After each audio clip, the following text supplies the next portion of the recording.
go. So, apologies for my somewhat weird introduction. Skill issues in real life. Doesn't work, doesn't matter. Good evening, everyone. I'm your DM for this evening, Miser Mark, and we return to Into the Wildlands, Session 133. Last we left our party, they fought against a map-sized space kaiju. They won the battle. Unfortunately, they didn't win the war as it was turned into a portal for the Titan of the End. And thanks to Mavis's quick thinking, they managed to gate out of there in time. We don't know the fate of the Storm Singer, as that one was now fleeing full speed ahead from a safe distance, so we will get back to them in the near future. Small party today, but you know how it is. Things happen here and there, other things happen, whatnot. That being said, our party also has encountered a few things, such as, well, Tiernan cannot switch back to his a regular form right now, as he is currently stuck in the form of a young cosmic dragon.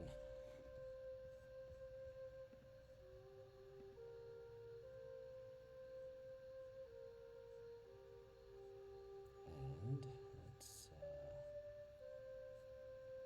I really do need to organize all these things here.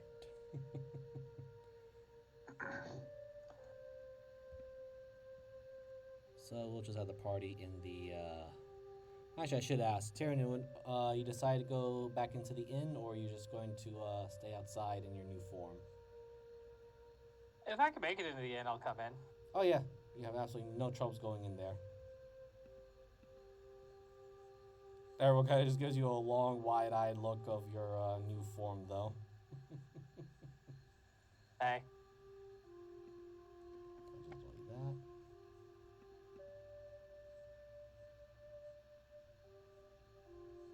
And you can all just situate yourselves here if you want. Free room, free boarding, free movement of everything, and Just a giant ass stool comes out for Tyrann. oh yeah, to make it more comfortable, they converted 4 stools into one. Looks more like one of those throne seats someone can sit on.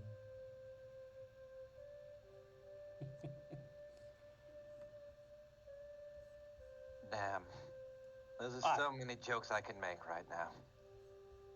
What? Don't worry about it, Tyrann.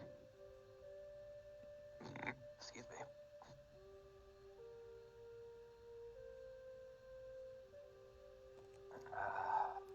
Well, that was a fun time. Good to understand there's disgusting other walking portals outside.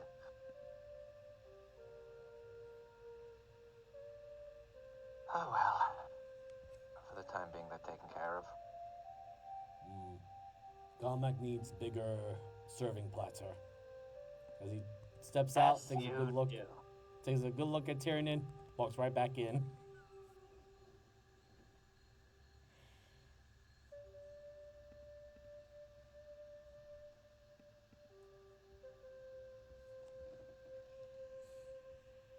I mean, all you guys did just came back from a hard battle, so you are still bruised and not getting that long rest yet.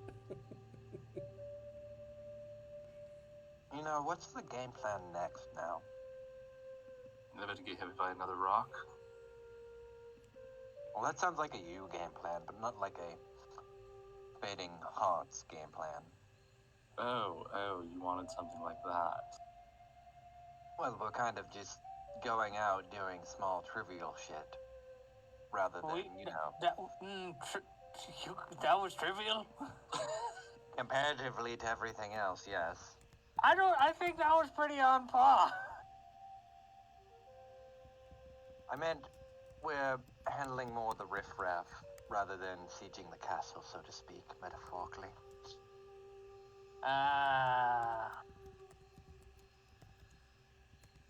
I don't get it. We're doing all the extraneous stuff instead of going after Edward or any of them.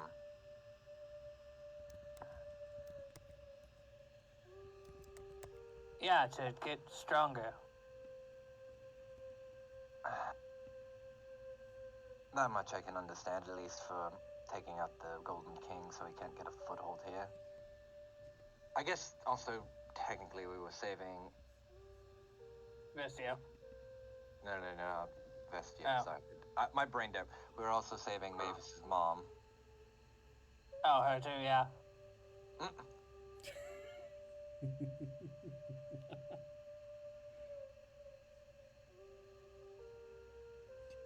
Yeah, that's the point. Mavis got dragged away by Akra to hang out with her.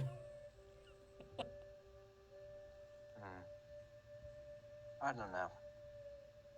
I understand the notion of getting stronger, but just pounding our head constantly against all the things in the outer edges while God knows what the fuck Ed and everyone else is doing isn't really sit all that well with me.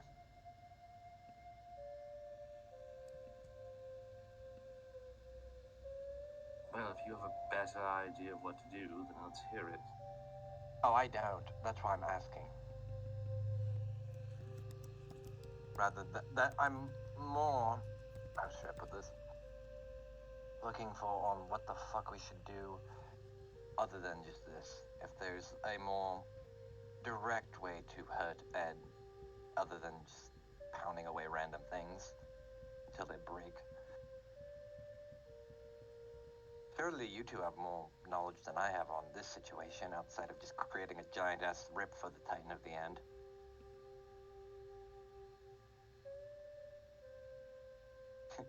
She looks at Yeah. Sigrid. Well, what about that weird thing on your head?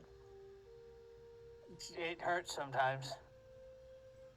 Right now, it's not acting up. But it did act up with that fuck. It did. It's also feeling oddly cold on your head now.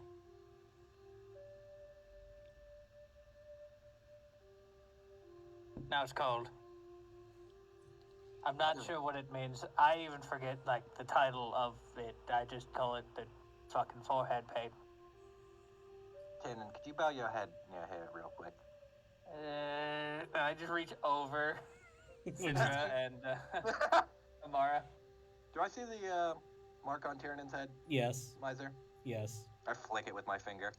Ah! Fuck! Roll me a D100, both of you, please. Yay! Damn it! You had to mess with the primes thing. 28. 96. You get both ends of the spectrum. Uh-huh. Okay. I wasn't quite planning to have this one back, but okay. Give me a second. Alright, so... Tyranny... Oh, okay, Tyranny got the lower score. Okay, hold on. Need to adjust something here.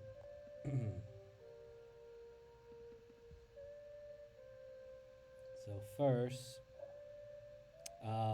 Adaria, as you do flick this, Tyrion, you see right behind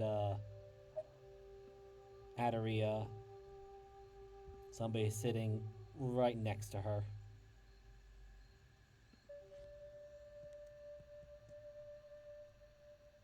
Wow. No, you don't see. He's hot. You don't see her, Adaria. Only Tyrion does. No, I know. I figured, but... And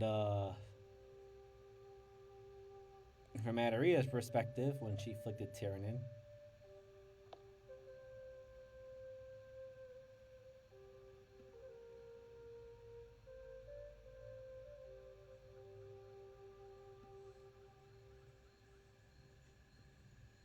saw another dragon behind him. Oh, so that's what you look like when you went fucked up. What are you talking about? Well, I see a more... Sapphire, or what kind of dragon, Miser? Hey, Tyrion, how would you describe your sister? My sister is what Tiernan would look like. A lot less of the kind of flair. Very, I mean, a lot like the picture. She's a, what kind of dragon am I again? Azurite, That's so long. originally. She is also an Azurite dragon, so we're both sapphire and blue. The difference would be is that in comparison to, I'll just add this. And if it is Tyrion's like mental picture of his sister, there's a tiny set of glasses at the tip of her nose. Oh yeah, and a stupid hat. exactly that. Oh my God. You beat me to the punch, buddy. All right, someone, hold on. I got this. I was gonna say it was basically if Tyrion was actually a nerd. Yeah. There we go. I fixed it. Oh my god, you son of a gun. I actually somehow made those perfectly shaped too without even looking. Yeah, I see them now. I only wish there were a lighter color so I could actually like highlight them. That's my bad. That was just the color I had on by default. So Let me see if I can. No. Actually, yep, I could highlight them. There we go. probably can't change the colors though because it's like. Voila. Hold on. I can't. Can I grab the other one? Yes, I can. It's just a pain in the ass to grab them. There we go. They just put right there. I hate how perfect those are by just freehanding those, by the way, or by using the tool without looking at a measurement. Like a little off, but anyway. Looks like you, well, like, base Azurite, has some really nerdy glasses, a hat. Oh, it's probably my sister. Oh, okay. What about a lady with no face and golden black armor? That might be my other half before, when she ascended and probably took over with the One Realm. I don't remember what she looked like. Hey, Tyrion, for as you hear Adaria describe her golden aspect, that golden aspect looks in your direction. It just gives you a middle finger, just flips you the bird. Nope, that is her. Yep. I bet you're Rhea. I thought it was gonorrhea. Was, but now she is gone, and it's weird now. No, that makes it funnier. Oh.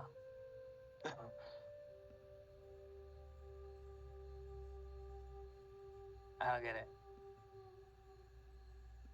So, like, no one else sees this, right? It's just Tyrion and I see the opposite half. Yes, Kind of. because you touched the prime symbol on his forehead. It is shown, and then for a brief moment later, they are gone. Oh, weird, she left her glasses here. Damn it. Never mind, they just disappeared last for some reason. But stop fucking doing that. Though Adaria, when you were looking at Tyrion's sister, she was in the midst of reading a very large book, even for a dragon for her size to be reading.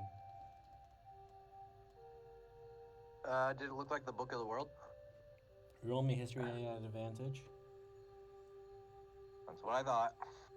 Because we technically have already seen it. Oh, wait, no, Adaria has it. Fuck. Yeah, I'm only giving you advantage because I kind of hope that at least maybe Tyrion or Syndra had described it to you before you decided. I would imagine they would, because they basically retold everything that had happened while Adaria was gone. Like, it's been, like, described a few times. 22? It matches. Oh. Yeah, Tan, and your sister was just reading the Book of the World, it seemed like. Oh, good. She got a copy. It looked like a very, very big copy. They don't. The Book of the World doesn't change sides to the user, does it? Now? It's a It's book. I just didn't know if it shifted due to it being magical in nature. Fuck if I know. Looks at Syndrome. I don't know. This Oh, is you're not the that only one book. One made out of black dragon scales that have been inscribed by draconic braille. And only 2 dragons in existence can read it. Well, thank God we don't know any of that. That actually sounds like a pain in the ass, though. And it's a real book. That's I actually... figured it was, but like... I don't really know if you fucking bothered for something like that.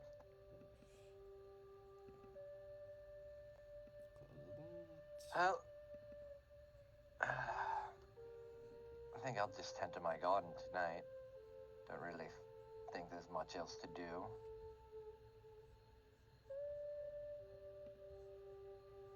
Oh, well.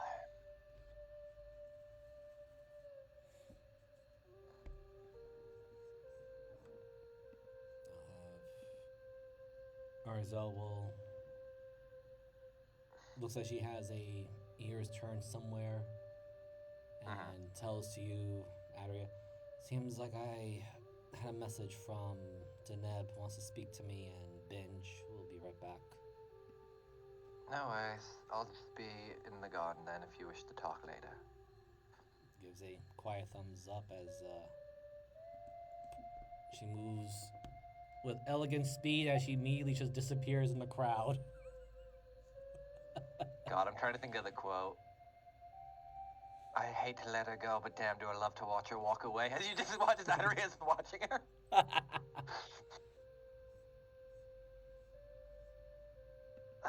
But either way, I think the garden needs my tending to, especially hoping to the gods that there aren't any astral or temporal cracks throughout there, because gods know it might ruin the flowers, especially the petunias.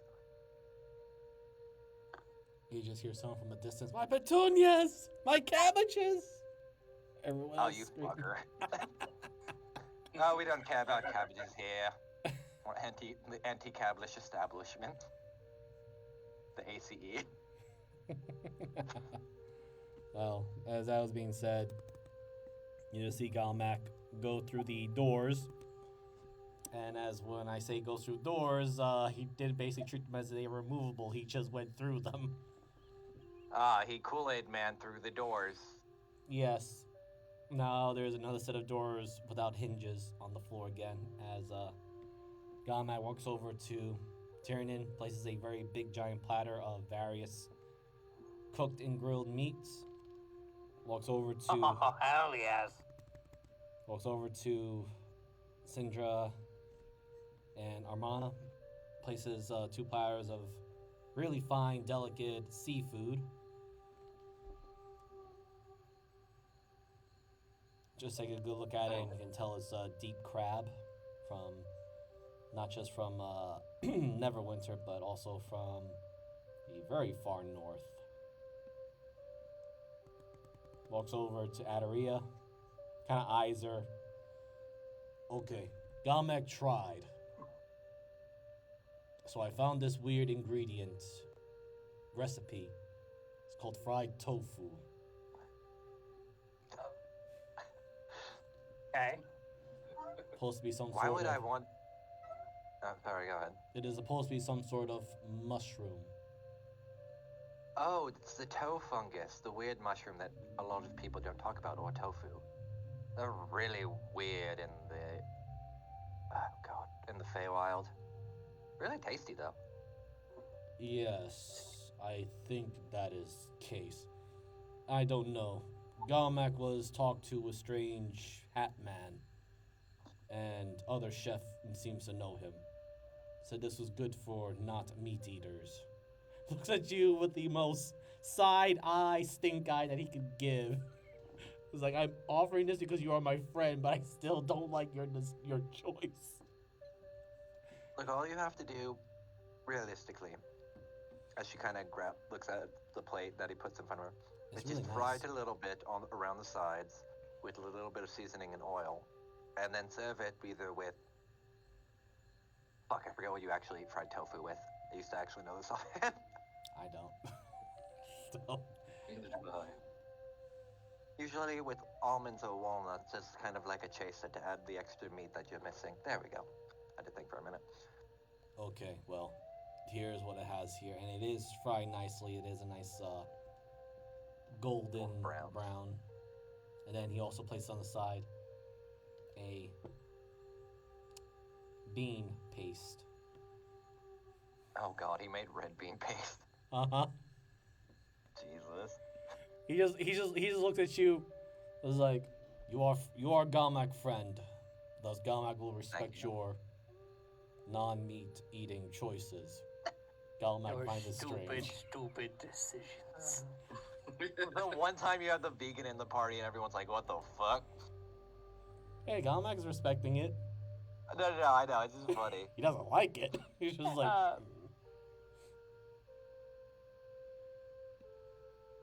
Go on. No, my brain broke on my own character's name. Tyrion. What was... No, I barred. Oh, Machiel. Machiel was vegetarian. Yeah, I did not know that. he was. I also didn't see him eat a lot. Well, he was doing a lot of preparation work to make everyone else go down. Machiel was cooking. Let's just... I'll put it this way. He was cooking enough that he made the whole cast of Breaking Bad look bad. That's how much he was cooking.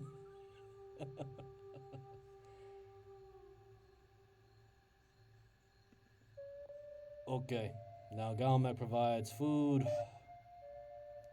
Do any of you need drink? Oh, Yes. please. Great. Pulls out, goes from under the counter, pulls out a big giant crate of various types of drinks, and you clearly know he has absolutely no idea what drinks he's going to be giving you. He just starts offering you bottles. I want that one. That one there.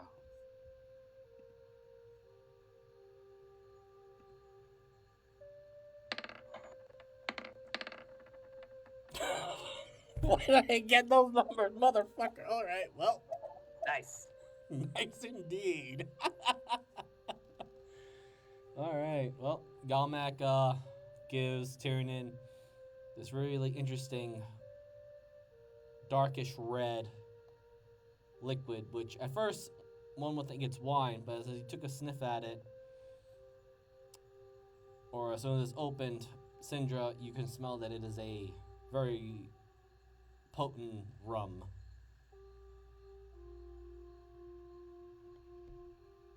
And for You don't Syndra, want that one, Jayden, I'll take.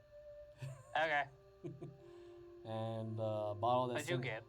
Yeah, the bottle that Syndra gets is a very clear liquid. There seems to be what looks to be like salt at the bottom of it. I'll absolutely trade you. Yeah, she got Neverclear. Very strong Everclear. We'll trade. I only Cinder drinks what she knows. He don't drink what he knows. Or Alright. she knows that's just salt water. Tyrion, your throat is very dry now as you drink. Actually, I should ask, do you chug this or do you sip it? So I should ask for both of you. Oh, he's a giant dragon. He's of course going to just down the whole bottle. Okay. Cinder just sips. She's So, Tyrion, roll me a D100. He finally feels good. He's finally back in a dragon form. Yep. Ooh, man, it hits the spot. 27. Your throat feels a little parched. It does give you the reminding of home, the salt water. But Yes. you're not sure why, but you get the feeling that you also taste like some briny fish that you probably had chowed down a long time ago when you were still a hatchling.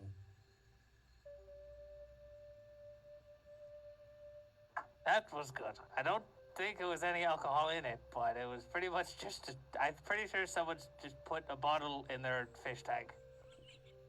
No, that was alcohol. I'm just not making No. you.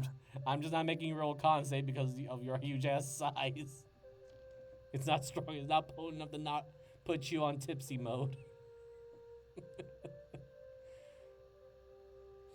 As for Syndra, as you take some sips of it, It warms your entire body from goes down the throat, and you can feel even your fingertips and toe tips feel warm.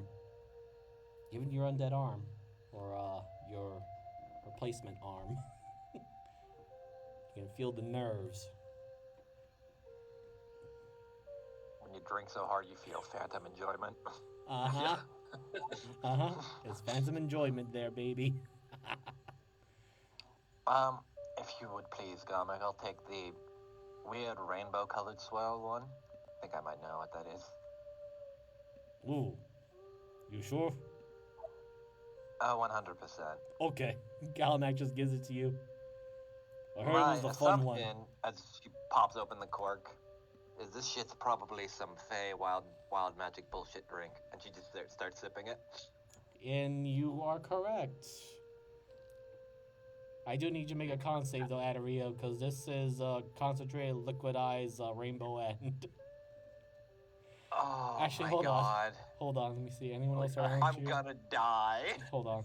I hate that I came up with this drug. I drank rainbow heroin. I'm It keeps dead. chasing me. I have no plans to bring it in one of the chamber. I'll let you know that. Unless something happens. Oh. Okay. Oh no, Galamac has to make the save. It's right there. Sidra, you could just smell its potency from your distance, but you don't have to make the save. It's not an advantage, but I'm gonna probably be down after that. Holy shit. Yeah, you can taste rainbows and colors. Oh, what the actual fuck? I just need to roll for Galamac because he is within distance and he has to make his con save now. That doesn't look fun. Where are you? So this is basically alcohol mixed with LSD is what I'm getting the impression of. It is. It's exactly as you just said. No, it's Everyone picks quite stupid alright. things. Tannen, why do you have 3 heads? I don't think I do. You sure? You look like you do. He just cranes his neck down to Cinder, like, fucking, do I? I No. actually really don't know. Fine, Jared, Like- then. Oh my god. Oh god, please tell me Galmac makes a save at least. Yeah, hold on. I'm just trying to find him. But he's not showing up in any of the stuff I have him in here, which is odd. Huh.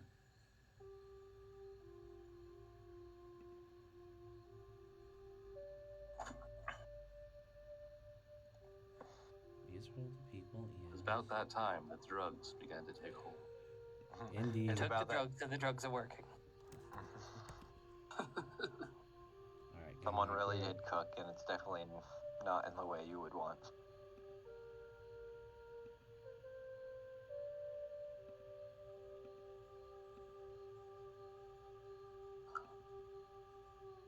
I could not have lost this guy. Where the hell did I put him?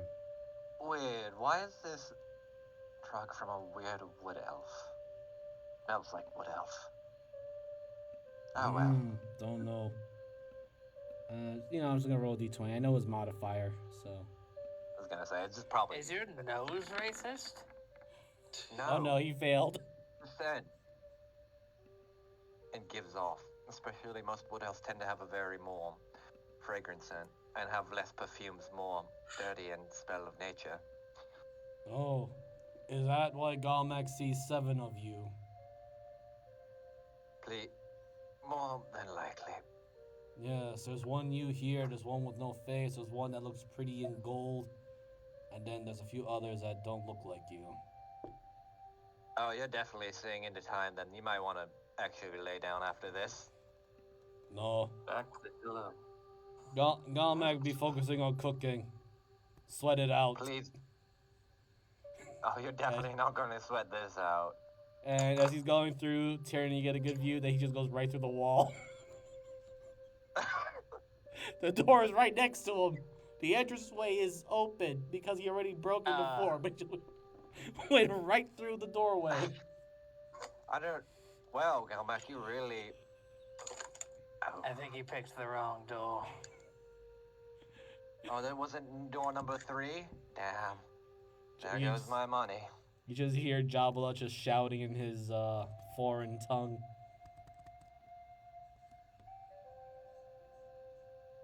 But no, Syndra, you just can get a whiff of it, but you don't get affected by it because you're just outside the range.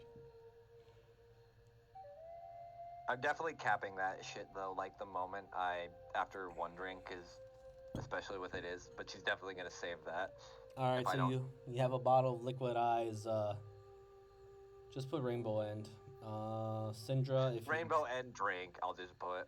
As for Syndra, if you don't finish your bottle, it is a bottle of,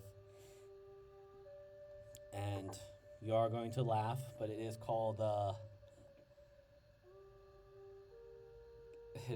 Captain Morgan's not spice rum, but blood Also red just a- spice rum.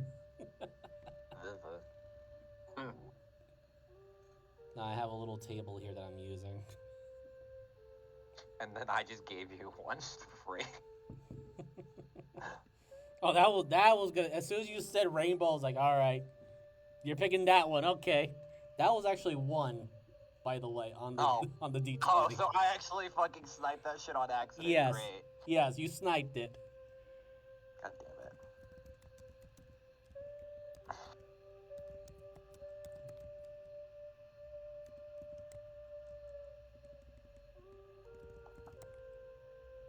That's the one that Aria has. Roll a And 1DF.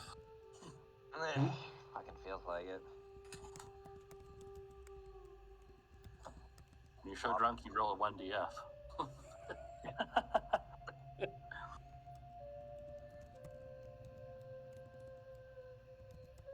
Remind me not to drink this again, but save this. This could actually be useful for other things. Oh, there we go. definitely not for drinking, though. This tastes like actual poison. Hint, hint, it is actually poison. I know. Drugs are just poison with extra effects. Drugs is just poison if you want to have fun killing yourself. So there you go. All right. I need to do one more thing on the side. Since, oh, Tyrion, can you roll me a D100 for binge? Yes. Okay, so you will make the request. Man, Tyrion's hot tonight. True. 35. Just waiting for the 1 or the 10. Okay. I will take care of Arizel stuff later.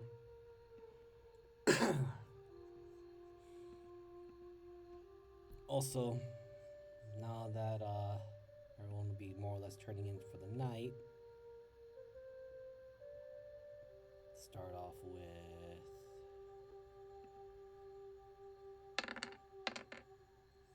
we started with Adaria.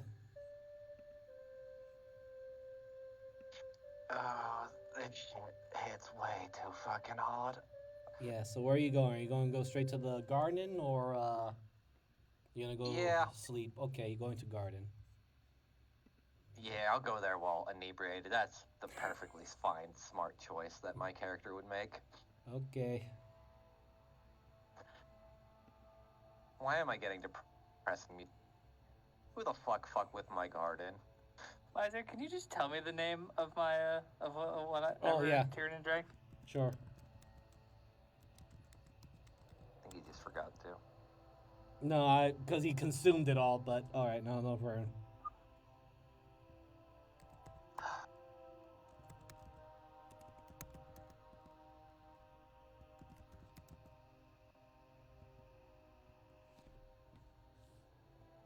Of ever song "See Santee Bitch." I love the bitch part of it for no fucking reason. It's just to add it on. No, it's definitely like one of those One pirate for drinks it. that a pirate made while they were drunk and was like, That's how we sell this shit. Say the word bitch on it. I mean, I'd buy it. I'll put it this way. Every song she sent you sounds a bit too fruity. Yeah, the bitch on there, I'll pirates will buy it. It's the lady drink for the whore. So, I will say this for Yeah. just one moment. For Wow, my brain had I had a brain for a moment trying to remember Syndra's name. So her name is Syndra Gallows. Yeah, Syndra. Just in case you forgot. If you had looked at the bottle's name, I'll give this to you. You immediately know that this is the type of drink that's usually used as an offering for Umberly. Oh, no, that makes a lot more sense. Well, she's dead, so it's mine now. Exactly. She is literally called the bitch queen in some historical accuracies, so that is correct, as much as I hate that. Yes. One of my favorite gods. I did pull some of these particular concoctions from the actual list of existing drinks of the Forgotten Realms and other places, so. But Deneb has a bad habit of pilfering things that should not be hers. And then Gelmac just resells it to people that shouldn't drink it. End of the universe, baby! Alright, so... Everything's on sale now. Uh-huh. So anyway. Oh, this thing is fucking off elsewhere. You don't have to worry about that. Oh god, I just saw a giant bat and then he was gone. Oh, it's still there. The eyes are just glowing. It's kind of hiding, though.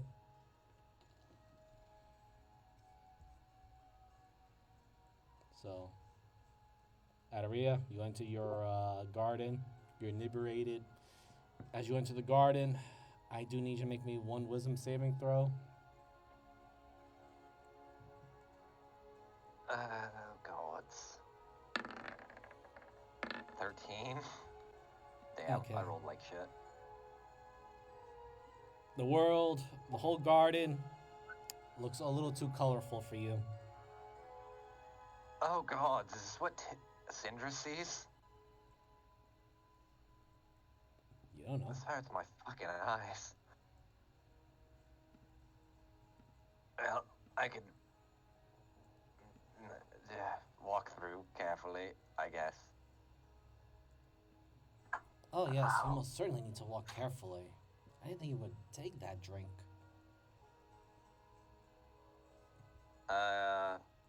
Oh, is it my other half? Uh-huh.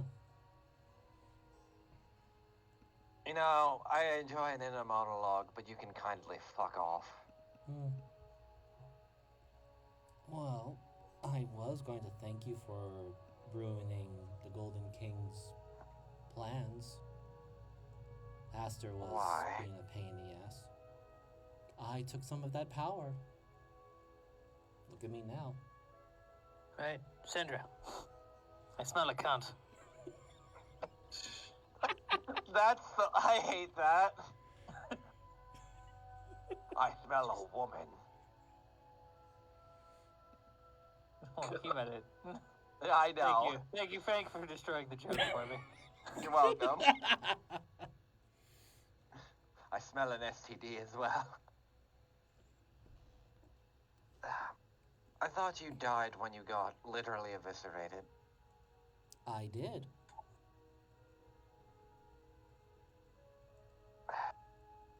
Let me guess, you had some fun friends that decided to also pull you back to reality. Not really.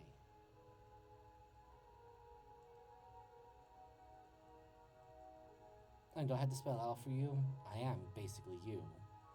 I have enough spite to hang on to life for just a little bit longer, and when you and that horrible abomination try to take some of the Golden King's powers, I took a little bit myself.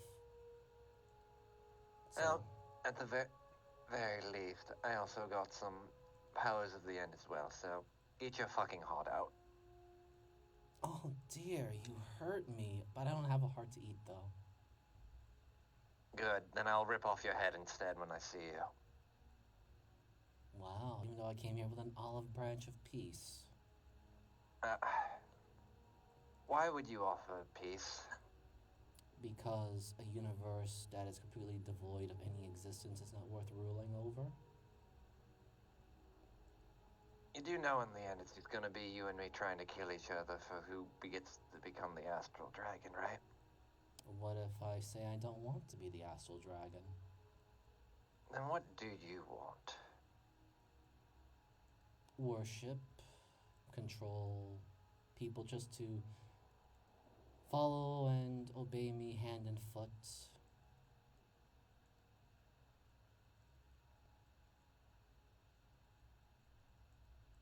I mean, You know, you. Oh, sorry, go ahead. I mean, I understand you like your committal relationship with the primordial champion, but I like to be a bit more free on that part. Hence, Then you're also what? Oh, sorry, go ahead. you did free me when you accepted the astral dragon's aspect and powers into you more.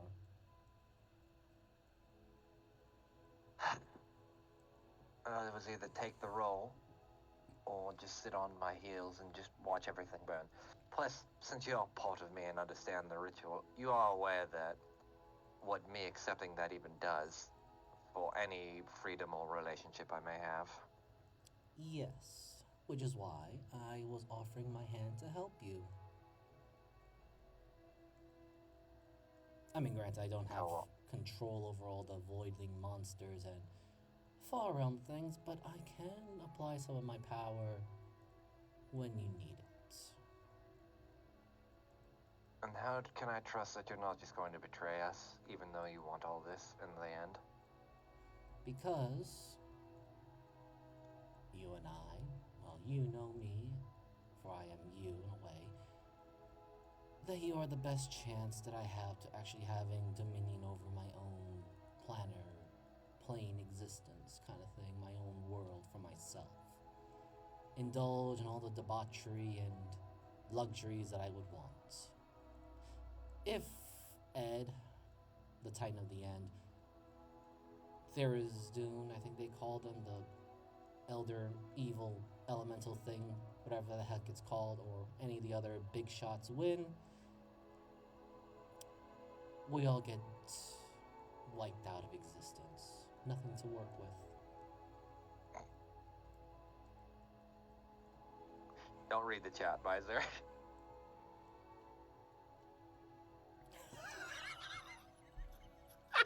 That's all that made me think of with debauchery. I'm like, oh god. You're not wrong, she was already heading that direction. Jesus Christ. As long as you're... I'll make you a nice deal. You help me, I'll get you this power. But anywhere marked by my stars or constellations in the realms, you're not allowed to touch. You could have your own little fuck-off plane somewhere. If you come anywhere near mine, I'll consider it an invasion of territory. Ooh, we're already setting the boundaries. I like that. Alright. Also, please don't touch that, your friend's little logo thing. I think he saw me. I don't think he cares enough. Or if he does, he just knows that ultimately he's going to want to rip your head off. I'm pretty sure. Yes, I kind of want to avoid fighting your, She kind of puts air quotes friends, since they're not mine.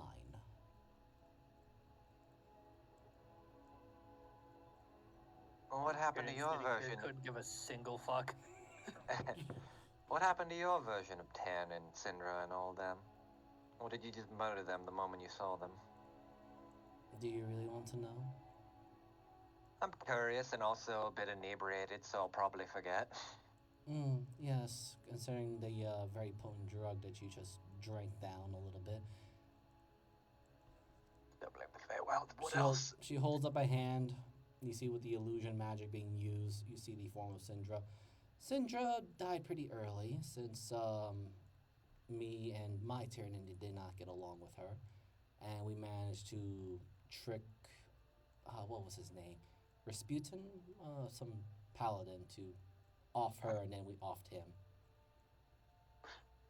Tyrion, on Like the other this hand, combo already. This is when I was super evil. Tyrion, on the other hand, well, he was on the receiving end of a very angry, very hungry primordial that, well, gobbled him up, but definitely didn't go down very smoothly. Man, when he was in that kobold form, everyone thought they could just swallow him and forgot that he has a lot of pointy bits. Still, he ended up being terminated on that end. Rasputin, it took a little bit longer because all his holier than thou and everything else, and then dragged a few other people in there, which one thing led to another, and well, they drowned. Oh. Well, that must mean you haven't ran into your variation of Binge, or he probably died in the underwater temple then. You mean well, yours is no longer a little green bean guy, but yes, I did saw him. He doesn't know how to swim. At least, I'm certain he didn't.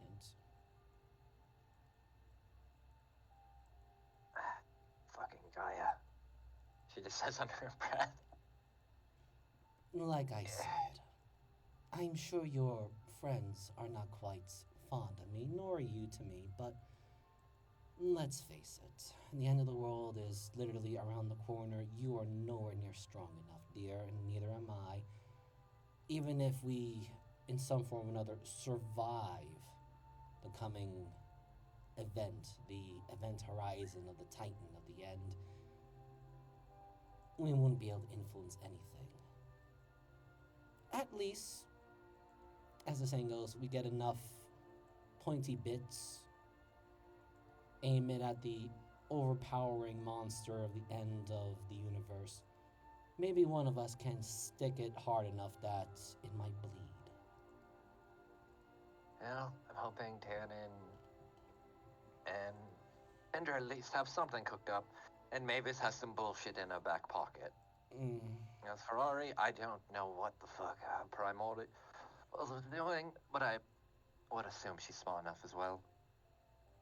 I will not know because Ari never existed in my particular existence, or at least my reality. No wonder you're such a cunt. Maybe. I did have Nami, and Nambe, and a few others. I literally had a full cult following of debauchery, so I guess you can call them devotees. Oh, so you were a pimp and you ran a whorehouse. I understand. Oh yes, Idra was very useful. Pity she is seeing the error in her ways in this particular reality. Pity, but can't have everything.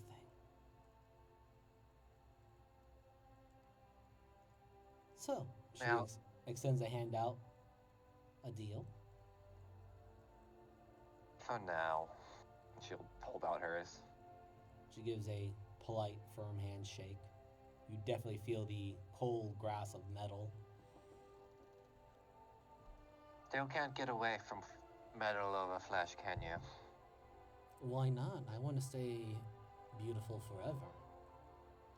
And flesh tends to decay eventually, even with the best regenerative potions and elixirs that elves and other supposed beings can have. At least with this immutable body, I can just replace it with a little bit of metal change here and there. I'm going to put a fucking bucket of rust bugs under your pillow. Oh dear, so many people had tried.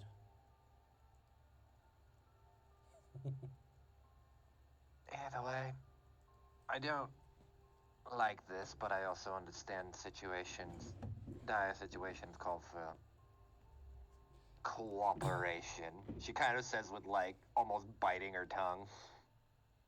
Just considered a quid pro quo, I believe they call it. I do you a favor, and You do me a favor? Fine. Well, it's not like I'm going to backstab you during the crisis moment of the entire universe, dear. You'd be surprised at some of the people that have tried. They are morons. No, they're just trying to get ahead, which I understand, but also think they are dumb as well. Look, dear, the end of the universe, once everything is gone, the only ones that have the power are the ones that are going to make the universe anew. I want to be in that new universe with my own little nice corner of the universe all to myself.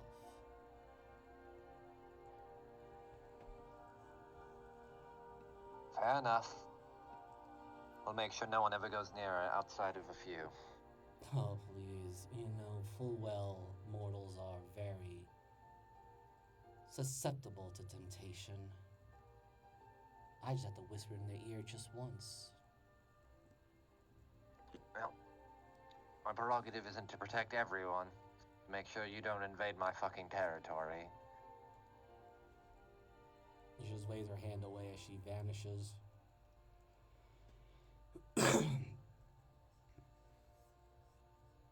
The very sassy bitch motion of the hands, like, us, yes, yes, continue on, and I'm gone.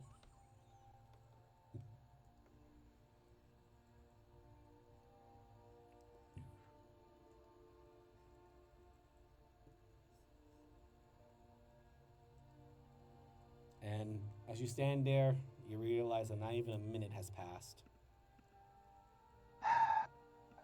Tired of this drinking bullshit. Then just immediately just falls into the fucking water. Like just goes forward and fucking face plants into the small stream. You just, as you fall into the water, you just hear all the pumpkin heads screaming and shouting in all panic mode as they just run over to pick you up. I'm good.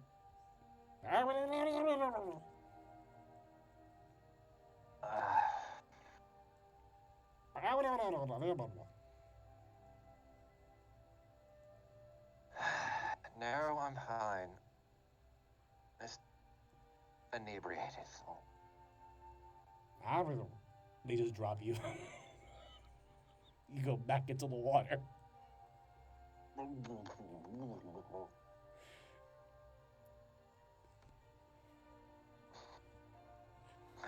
can just end it there, by the way. I'm not gonna drown, but Yeah, no. Alright. Next one.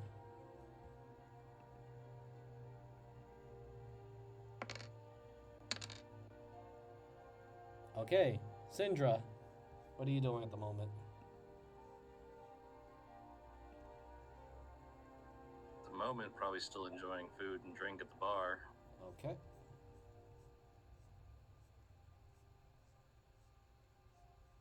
Let's just delete you out. Alright. So you hear the chittering, the talking. Everyone is more or less relaxed, but you do sense the unease, especially since many of the people are aware of the whole end of the universe. So some of them are getting a little bit more rowdier than usual. Some just enjoying this final moments of the universe.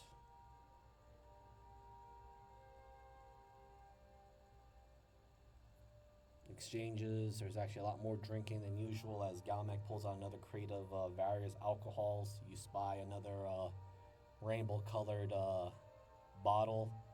He takes a look at it, just puts it under the counter. Right. Galmec may use that as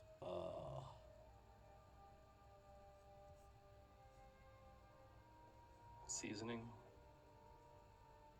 was thinking improvised bottle weapon.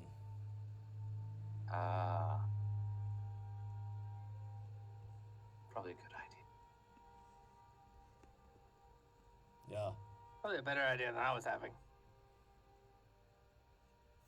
Do weird void creatures get drunk? Oh, I think he tries.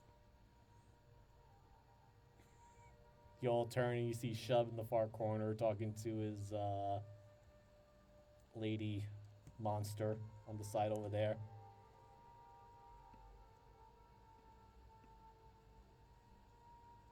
That's still terrifying in every way. Even more so, you see two glowing things that look like eggs on Shub's back. And worse. I forgot about those.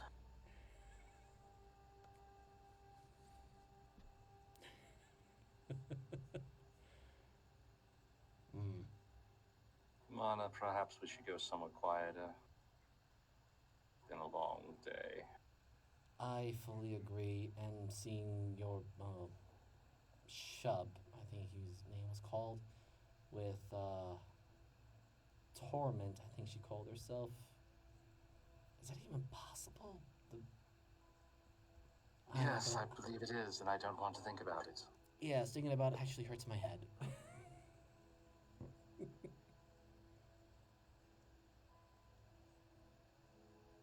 Cinder will take her hand and... Yeah, I can't remember what we decided. Yeah. That one. You do see Binge's actually you do see Boreas surrounded by not just a crew member but also Helena and Binge's little sister, as they're basically all oogling his muscles. You know, he's just playing the instruments.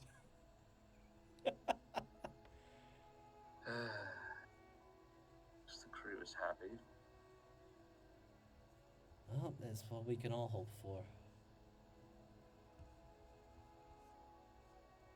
Though it is terrifying to believe that some madman that we basically pulled as a customer to travel wants to end the universe.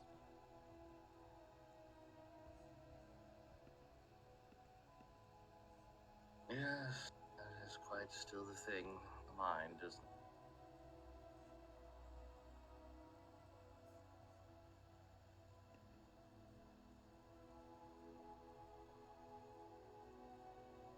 So what do we, or rather, do you have any plans? I know,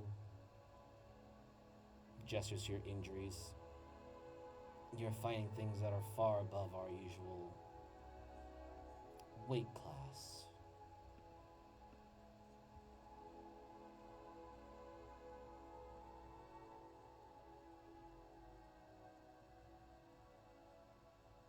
I suppose they are, aren't they? Going from barely having to deal with other navies to whatever the fuck that last thing was. A gigantic monster that wouldn't even fit in our seas? Yes. Yeah. She turns her head just a little bit. Ah, a message from the Storm Stinger. They seem to manage to escape, though they did mention something about the giant worm portal thing is very big now.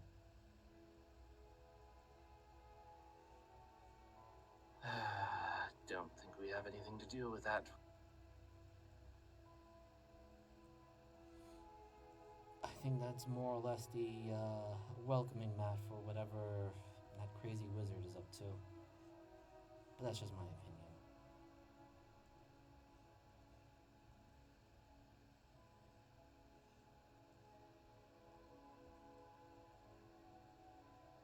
And Armana just leans in close, hugs to you. It is dangerous.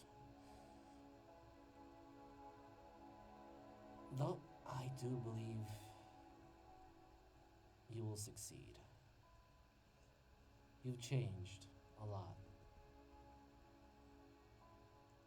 since this crazy job that we took. In a good way or a bad way? For the better.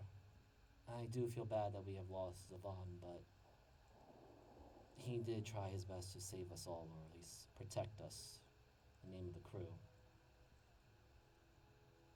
Yeah. Yes, he did.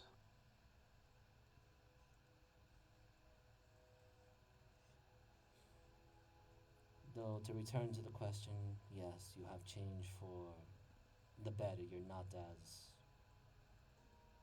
cold and distant. It's not about business anymore.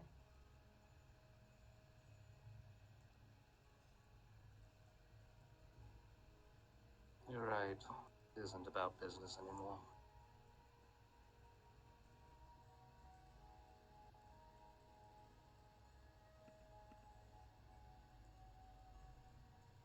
I don't think this could get any more personal.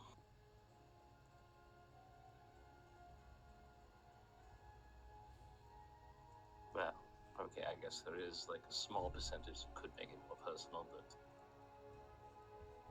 yeah, I'd like to not think about that being the case. Yes, let's not give our enemies any more ideas.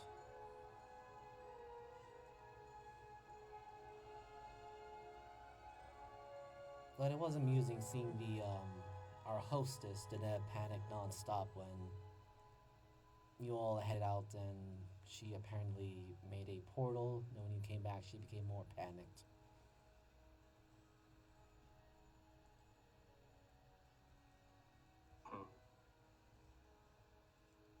You'd think she would have seen a lot worse things having been to the end already.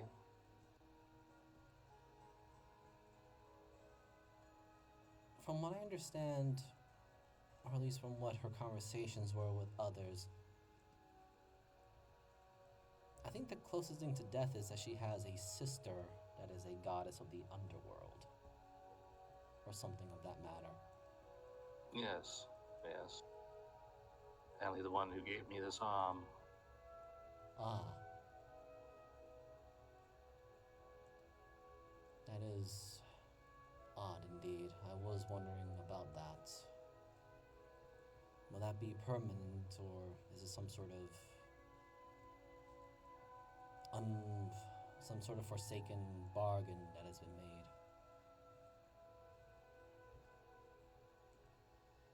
To be honest, I don't know. I mean, I don't mind. It's not like it's freezing or something. Yes, as she touches the skeletal arm. It's strange, despite the way it looks, it still feels like you have flesh.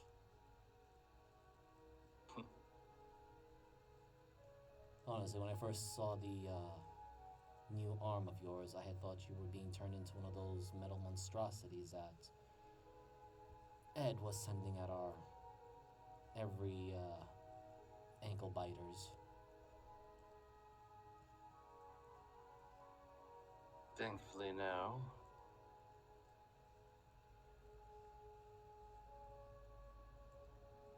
Something to remember death by, I guess.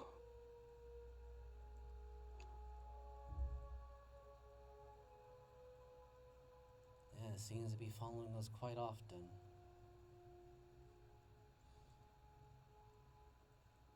Well, Null has been speaking to me, so I don't think you can get too much closer to death without actually experiencing it.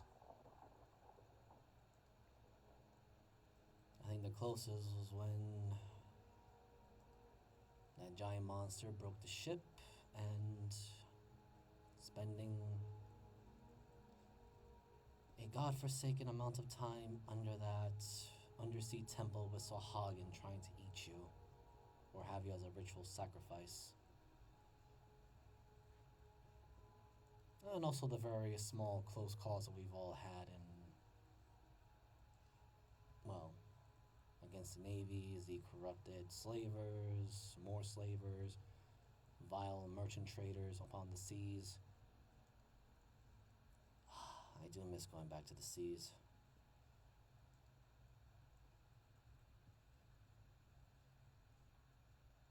We'll be there again. Strange poetry. I think Zavon would have had a good laugh knowing that we're now sailing in the endless sea of stars rather than just the common seas of our home. Oh, I'm sure the songs he would sing. And again, Armana just playfully holes, but also fiddles with your skeletal hand. You definitely feel the touch, the neurons. It's not like it is a prosthetic. It's there. It's just translucent, as one would call it. And Armana just adds, or rather concludes with her commentary of, right, just so you know, we will be with you to the very end and beyond. I'm sure Zavon would have something more flashy to say. Good friend, I wish I can at least fulfill his last wish with that letter that he left behind. Now, at this point, I never. Waterdeep doesn't even exist, so. Hopefully, we'll have that all back. Do you think it's possible?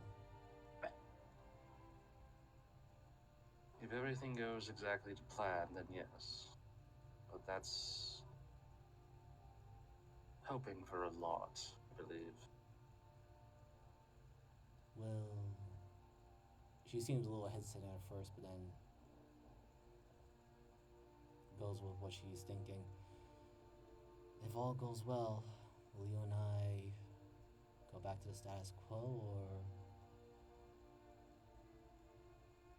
I sort of wanted more? If I'm permitted to be a bit more selfish. Cinder wraps her arm around her waist, pulls her in tight. If everything goes to plan, then you will always be my right hand by my side. She nuzzles her nose against yours, a slight kiss. Being by your side is more than anything I would want.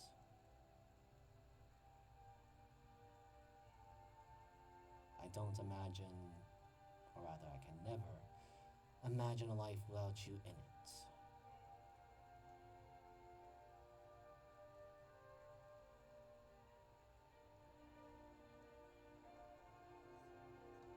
And we will fade to black on that part.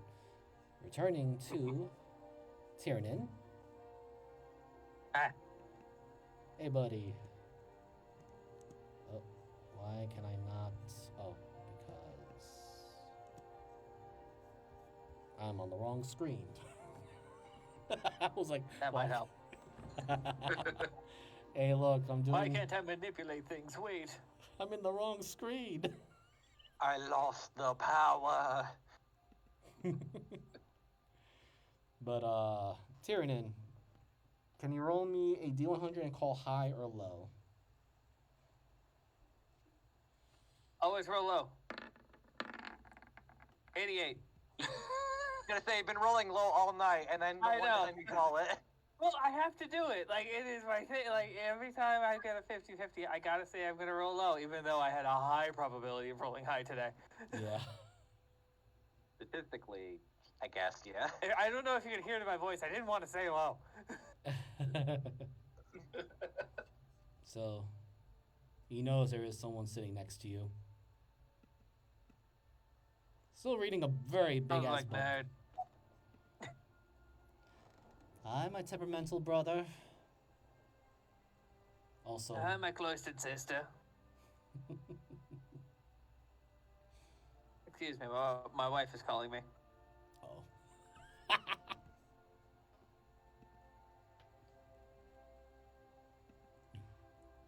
Let me know when you're ready, buddy.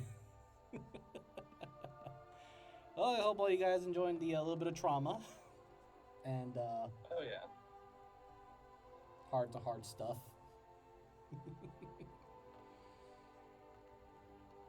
Also, Syndra, I need you to roll me a D100.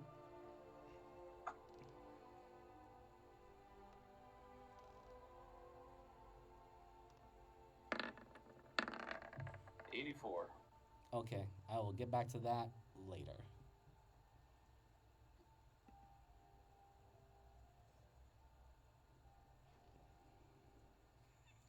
I'm still laughing over that comment saying she's becoming Slanesh. Oh my goodness. Alright, she's coming home with Dutch Bros now. She wanted to know what I wanted. Ooh, sounds like good food there. It I is, still- it's drinks. Ah, okay. I don't even know if they have food. I was What just they guessing. need is some sarsaparilla. But so Tyrion, you take a look. That is indeed your sister, but you also notice that she's not fully there. She's very see-through. You're not here, but you are not. I forget where I was going with that. No. Sort of. Very interesting. I felt like it was a maybe situation, yeah. It's hard to explain. Why are these weird orbs are flying around my snout? I can't delete him, Miser. He said you got it. I'm trying not, to I'm make not you laugh sure. again. I think one of my friends is being an ass.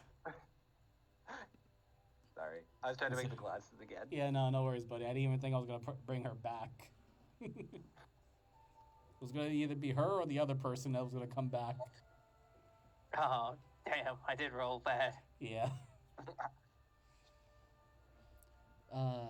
Right. How to explain this? I think I died. I think you did too. I think everybody's dead, besides anybody on this tiny island. I don't think there's even an island left. I was flying Oh, shit. towards. I was flying towards an island. Yeah, Then I saw a gigantic axe. I'm pretty sure I yeah, saw yeah, that's the one. I'm pretty sure I saw the giant inferno dragon get killed. So That did oh, wow, you were close, and that was recently. Yes, and then I decided to sneak into his library. I stole this book.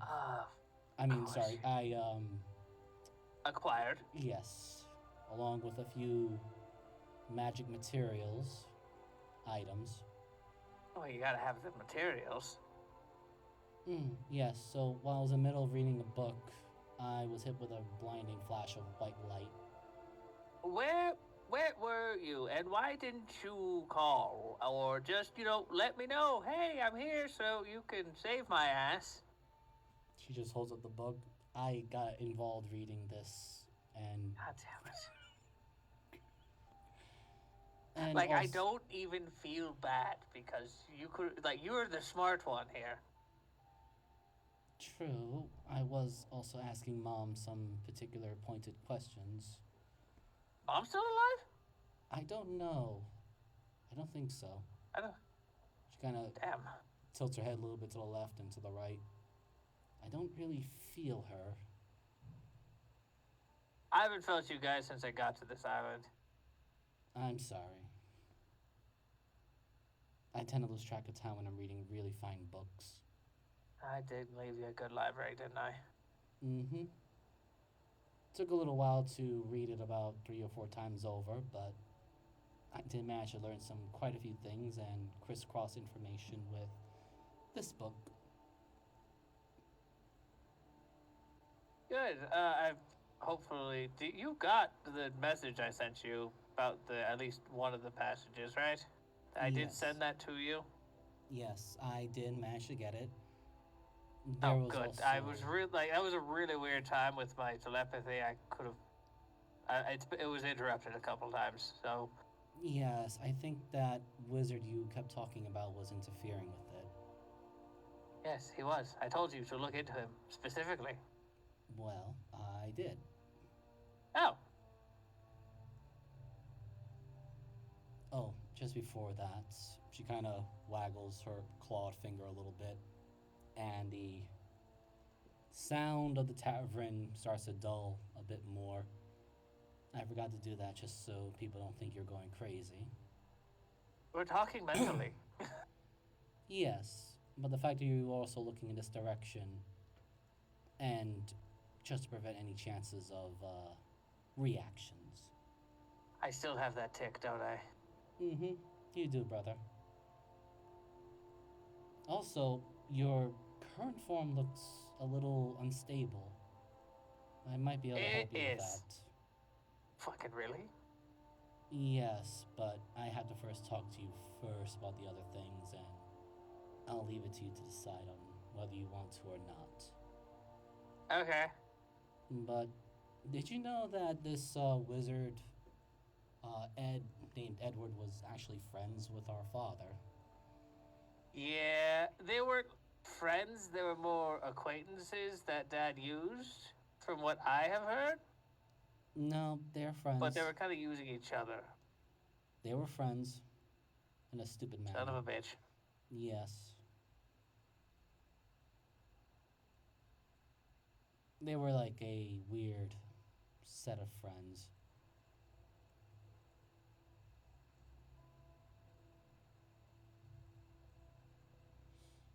How to explain this? Yes, it seems like this Edward was from another world, reality. Yeah, he was from Binge's world, I think. Or maybe one before that. I'm not really sure, but he's been a lot of places. Yes, he's been to other worlds, but his world of origin was wiped out, apparently, from information that I've gathered. Oh. Really weird. He lost God, his he own home. sucks. Yes, I agree. He lost his own home and decides to wipe out everyone else's homes. Very petty, if you ask me.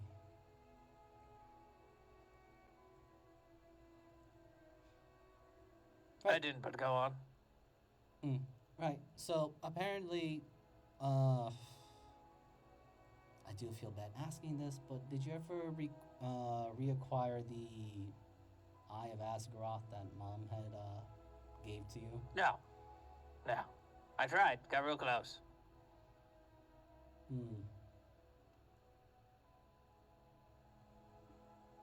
She stares at you really hard as if to studying, and you know that she's studying you.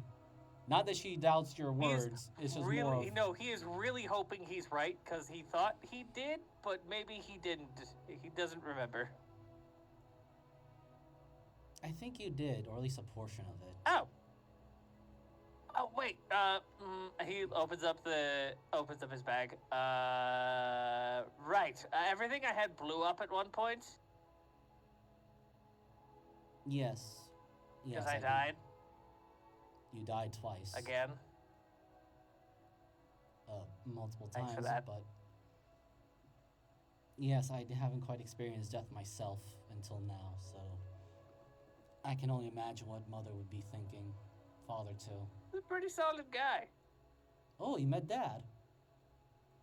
Oh, I did. Well, we grew up with Dad. Yes, I did meet Dad, but also I met Death. Three different deaths. Long story. One of them's hot.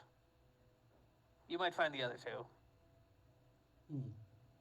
I mean, yes, we did grow up with Dad, and he sacrificed himself to save you from a bunch of cultists that wanted to not only pluck your entire body of ingredients, but also sacrifice you to whatever their weird eldritch god thing was. Oh yeah, those scars have healed over in this form, haven't they? And he looks over at his left shoulder. Does he have skills there? He's scales, yeah, he has scales. Well, where he's never had scales since that time. No, they had regrown, or rather, new scales have grown, and they look vastly different colored. Yeah, still got the scar. Right, so back to what I was saying. It seems like you did absorb some of the Eye of Asgaroth's power because you were in this form. As well. Is that a good or a bad thing? I don't know. I'm actually surprised.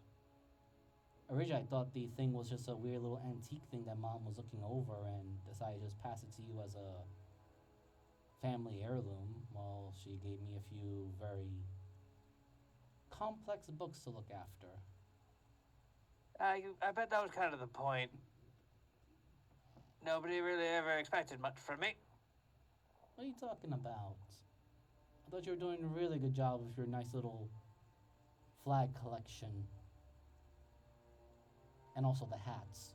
They're really funny looking hats.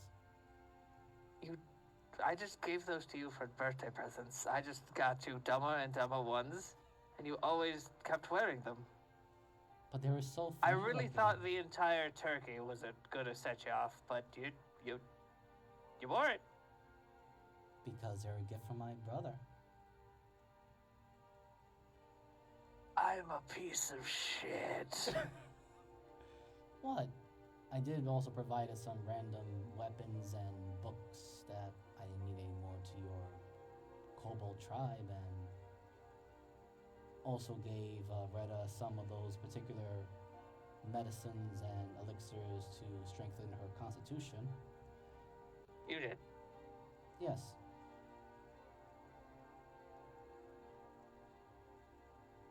I am a terrible brother. I mean, you tend to be a bit of a hardhead and oblivious to obvious cues. I think that was because of all of the concussions. Yes, you have taken plenty of concussions, dear brother.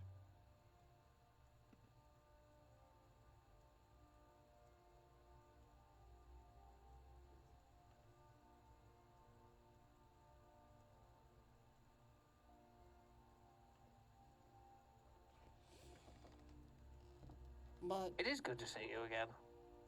First Yeah. off. I'm happy to see you too, my brother.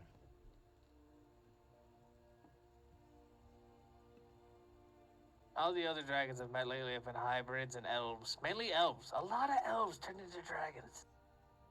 Well, it's usually the easiest way to excuse prying mortal eyes of, oh, how are you so long-lived?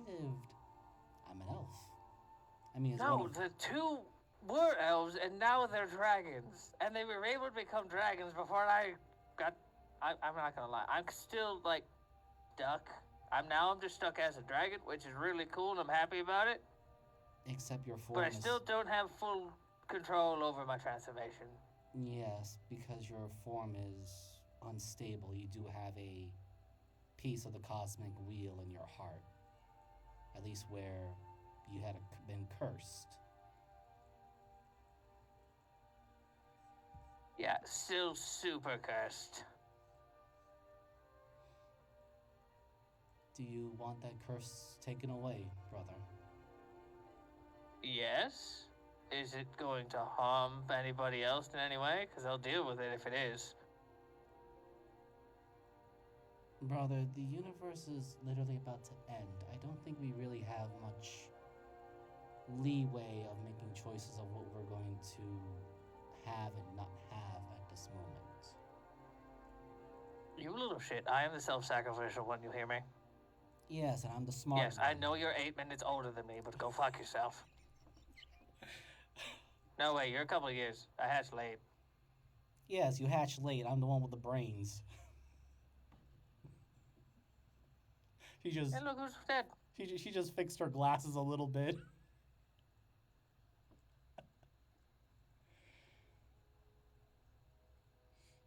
But what I am going to ask might, or rather, what I'm going to offer might not sit well for you, brother.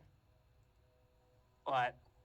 Well, I'm technically half dead, or am dead and fading into non-existence. I don't think I have a lot of time, and if Mom is somewhere out there, she may or may not still exist. I do not know. Do you want to give what's left of you to me? Oh. Smartness does run in our family.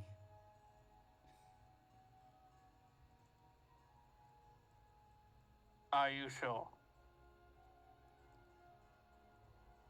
Because we can always come back. Dragon Soul is very powerful. You can last a while. I can fix this and I can, resurrect you. True. But let's look at the scoreboard. We may be winning small battles, but as Mom would put it, we are not winning a war. And I just killed a giant space demon. What do you mean I'm not winning battles? We are winning battles, but we haven't won the war, brother.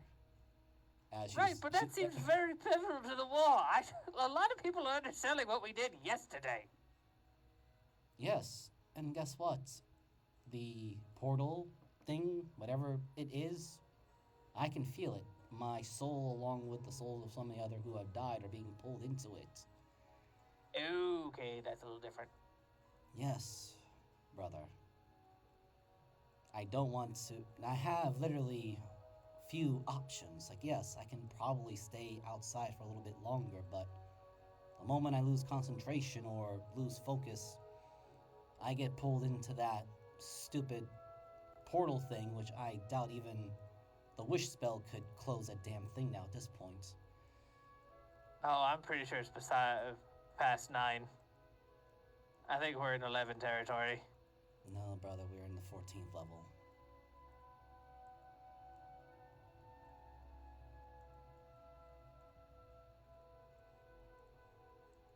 It's literally bypassing. I just want it to be completely your decision.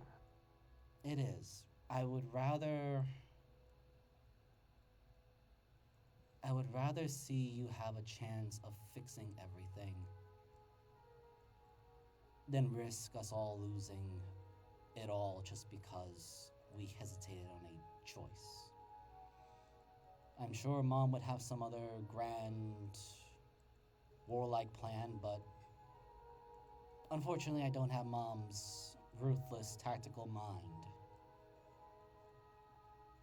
And you're my brother. I don't want you to constantly keep relying on everyone to bail you out when you have the strength to bail them out too, without having to need everyone to become a crutch for you. Instead, you guys can rely on each other rather than depend. Yeah, but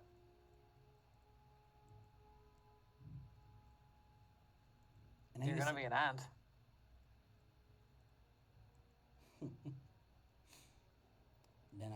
Then I believe it's best that I do make this choice. You said it yourself. Dragon souls are powerful. Heck, we get weaker when we become a dragon lich. Though there are some weird, absurd exceptions, but I will not peer into those who are no longer in existence because they're not there, we are here. You'd make a terrible Draco Lich. I met one. He was. No, thank you. I like the look of my beautiful Azurite scales. We do have Dad's vanity, don't we? Mm-hmm. I don't think bones and skulls work well for me. That being said, brother, if you can do me an honest favor, there is that weird room that this hostess holds, the weird crystal room. If you can go there, I can perform this particular ritual.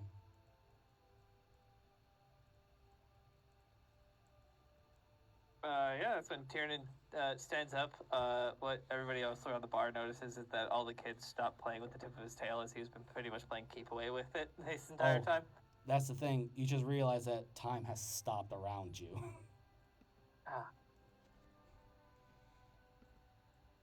And you do the hear... tail goes higher than any of the kids reach and goes, all right, I have to go somewhere. All the children suddenly, as time begins to resume, "Aww, okay." They're all just agreeing now. I go over to the drinking contest behind me. Everyone is more or less getting slightly drunk, and all 4 tables of people sitting there, 5 are drinking really past drunk. This table, especially this table,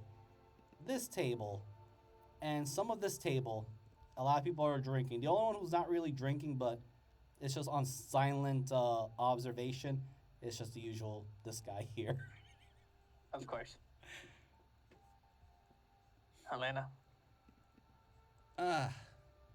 And you see Helena looking your direction while she's still patting Boris's arm a bit. Yes, Tiernan, is everything all right? I'm gonna need you to sober up and come with me. She looks a little pouty at first, but then just gives a warm smile, like, very well then, Tiernan. Should I go and get Binge? He seems to want to go talk to Lady Deneb about something to deal with the Solar. No, I think I just need you for this one. And he lowers his wings so she can climb on. She climbs on without hesitation. And he goes to that teleporter. Okay, I will move you to there. I need my cleric for this one. It's gonna hurt, buddy. More ways than you think. He's not even thinking about hurt. He's thinking about the emotional pain. Oh yeah, there you go.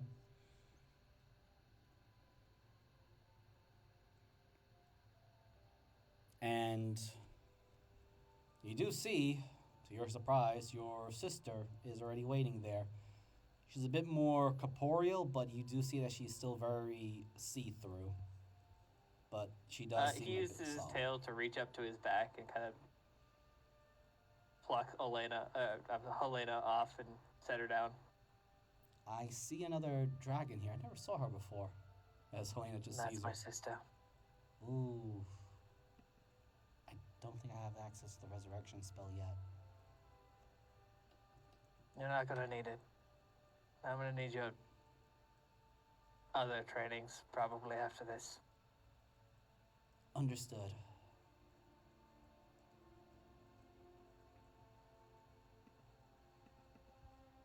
He walks up to her, just faces her and wraps his neck around her shoulder. Dragon hug. She gives you the same hug as well, but you also know that she places a clawed hand out right over your heart. It's good to see you, brother, and I'm sorry you have to experience this and proceed onward without me.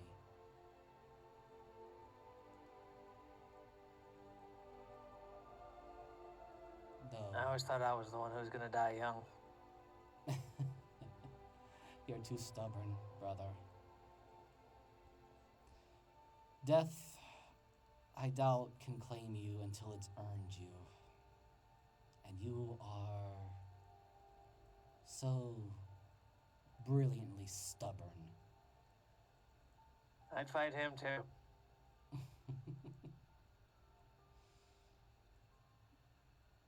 There is actual tears, and I just need to roll me a d6.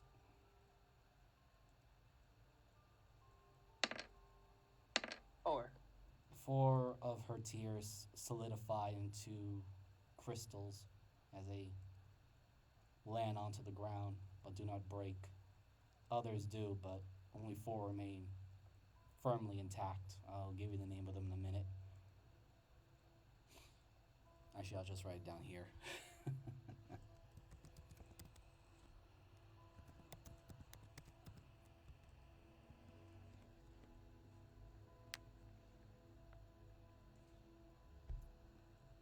Right.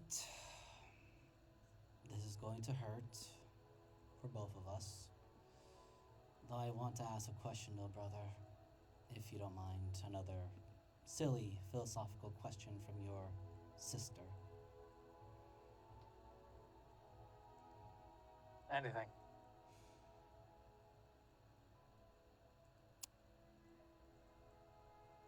If you have found out that our birth was, or rather, our Azurite species was a strange calculation to bring back Asgaroth, would you want that role, or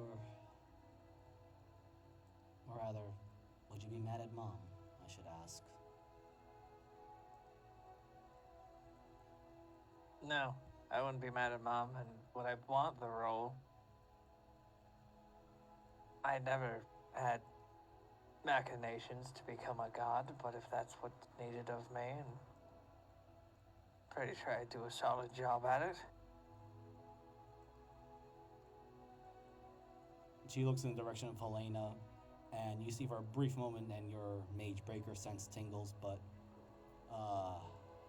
Voltaria's eyes kind of glow. And again, you feel the realm around you, time stopped again. Right, I'd rather not break her mind if I were to reveal this little bit to you, brother. And she leans in and whispers, and I'm going to DM you a particular thing she's going to tell you. All right. Discord? Yes. While she's telling me unbreakable truths, I think Tyrion would still keep that secret. Never mind.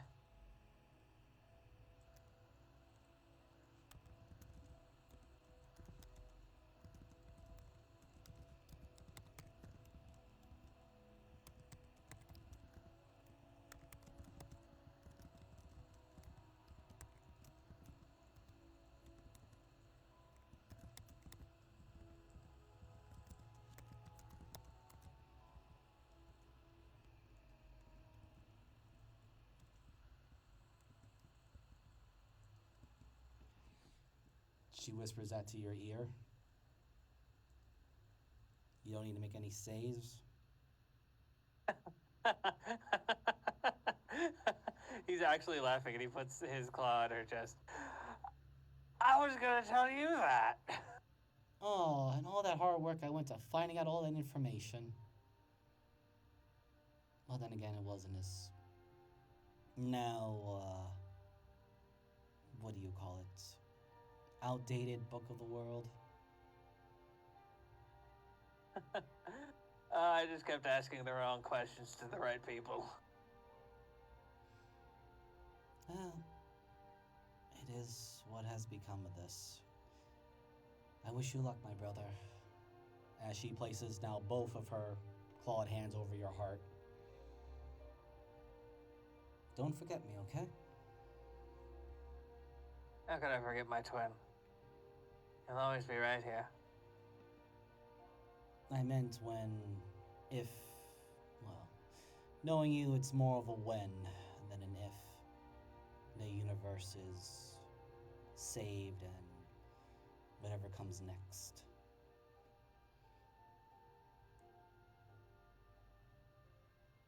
And she begins to shatter, or rather, you hear the sound of shattering as she begins to break apart.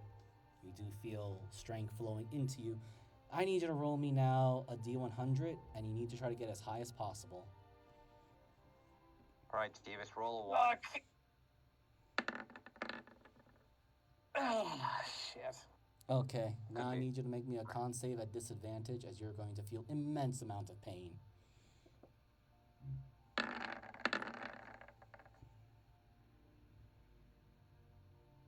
So here's a Are you question. indomitable? You may certainly go ahead and try.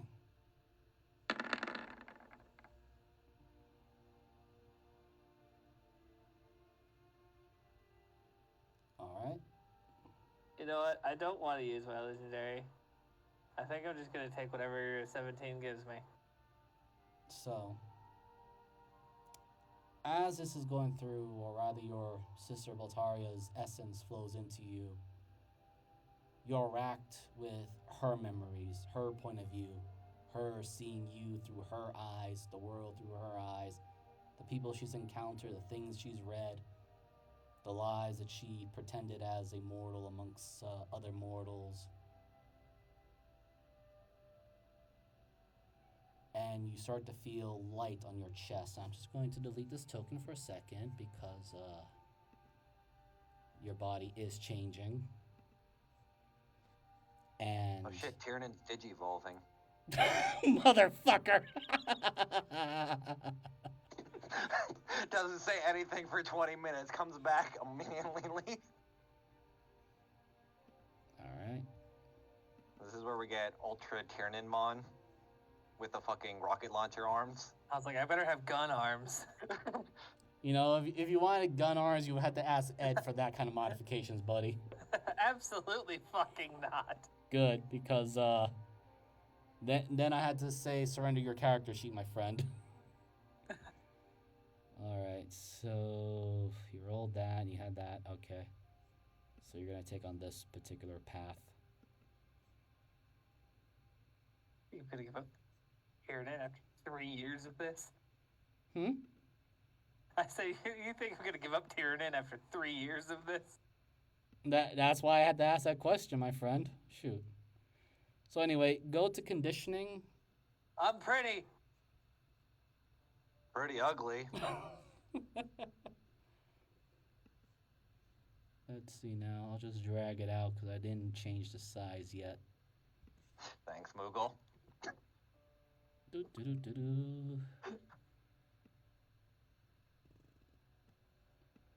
There you go.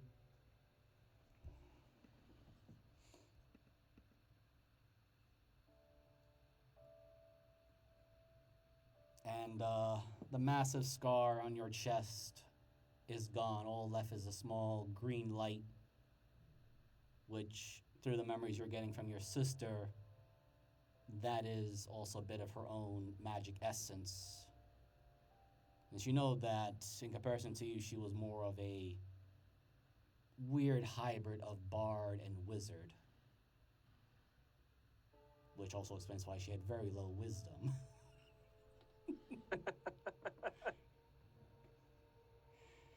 So, and you also feel a weight behind your back, at least for a brief moment. You turn your head and you see that there is a set of holy rings behind you. You can already tell it's celestial in nature. The fuck is that? And you realize that the frozen time that your sister made immediately vanishes, and Helena's looking very much awestruck and is like looking around.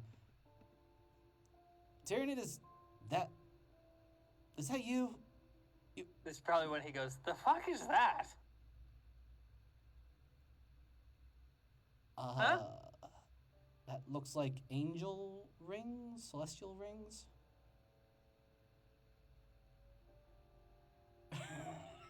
Huh. God Just point damn something it. out that I. Yeah. he's not a Digimon, he's Ben 10. Why do I feel like a 10-year-old boy? Oh shit. Sorry. Seriously. Even I didn't realize that until... No, you're fine. It's just funny. I just noticed that. Miser, you're gonna have to give me control over that token. Oh, you don't have control over it? Hold on. I don't. Maybe I might now if I just... Let me fix I it. can't. Why can't I? It's if I think, but I cannot place the token down. No, I do not have control. Okay, hold on. Give me a second. It should be... Oh, okay. That was my fault. Alright, hold on. I had the things mixed up. There we go. Fixed. You should be able to move it now. There he is. All right. Tyranid does begin to approach Helena. Yeah, it's me. Oh god. Everything is on fire. Oh, also your head's on fire too, because all your sister's memories are now in yours as well. Mainly my head. As he goes under the arch and takes his gigantic horn off of it. Ah, son of a bitch! Yeah, what happened to you? You look different, a lot more fluffier. Well, as a cleric, you should know. Instead of your master, I am a literally your god now. I think. I don't know. I can't tell. I'm an angel? I don't fucking know. I am just... Yeah, usually How many celestial... books has she read? Fuck! A lot more than I a know. lifetime of a mortal would have. The worst part is you... Fuck reading! The worst part is that you, Tyranid, know that she would go through months without sleep and just keeps reading.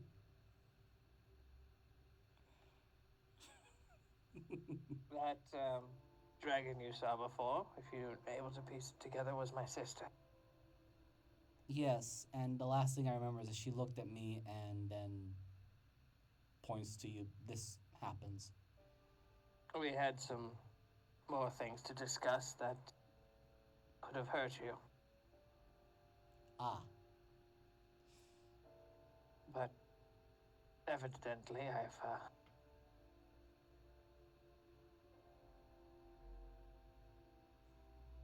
not the last of my family besides my 2 ex. And she gave what was left of her soul to me. I see. Helena kind of just walks very carefully, or rather, not hesitantly, but more like she tries to be tender about it. Pats you on the claw foot or hand, depending on how you're standing. And how are you? He's on all fours. Okay, so she just pats your forefront paw very gently.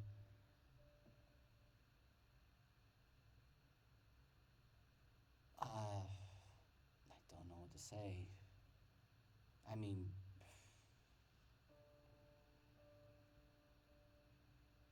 maybe something short as a wish spell can bring her back? But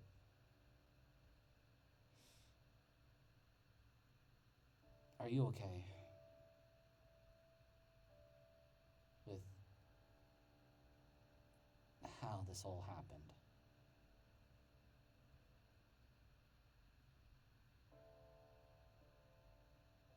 Right now, I'm just extremely angry. But also know that this was an inevitability.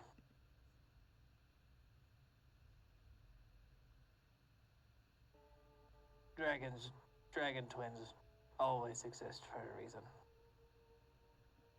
I just hate that this was ours. Two has the same.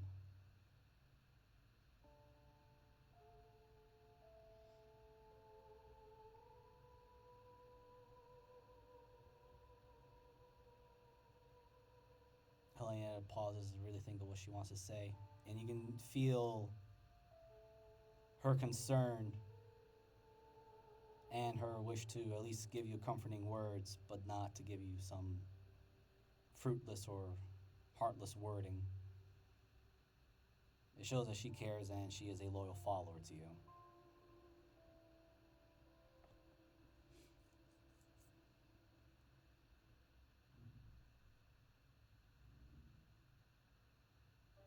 Right. We'll make it work.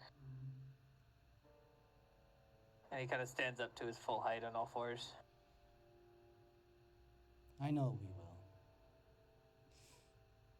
And I know you and the others, the Fading Hearts, I am proud to be amongst your number. We'll set everything right. Out of everyone, you've been here literally since the beginning. You were a chicken at the time. I had my soul scraped almost to the bitter end. Small bits left. If anything,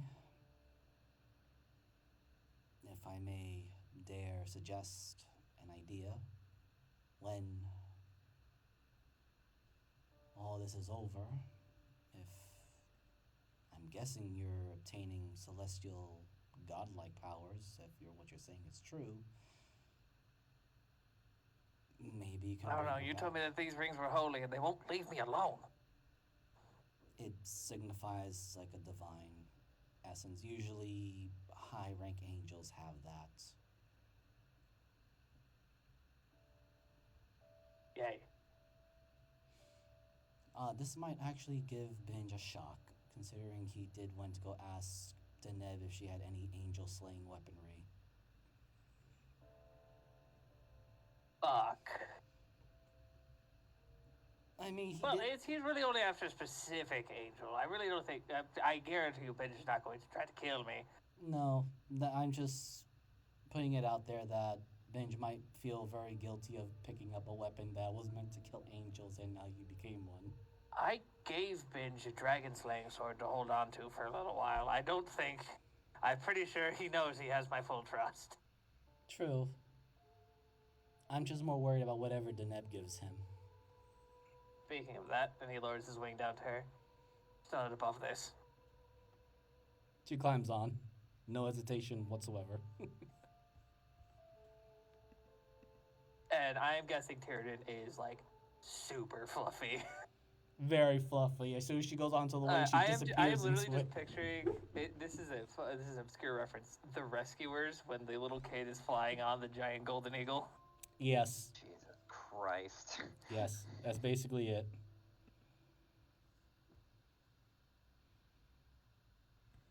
All right. So Tyrion, do you go after Binge because he's currently with Deneb at the moment? Yes, I would head in that direction. Okay. I don't know where Syndra is currently. She is currently fade to black moment. I will get back to her in a moment.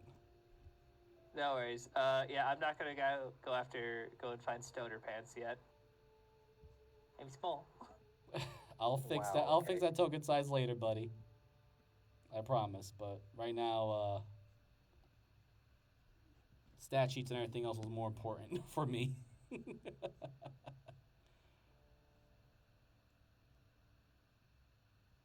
All right. So as you're approaching, you do hear Deneb say, like, "Okay, I do have a spear, but are you sure you want that spear? Because it is a very evil spear." I mean, granted. No, he doesn't. Deneb looks in your direction. There's a long pause as Binge looks a little surprised to see you as well. Oh. Lord Tiernan? That's when Helena just pops out from the super fluffy feathers. Yep. Yes.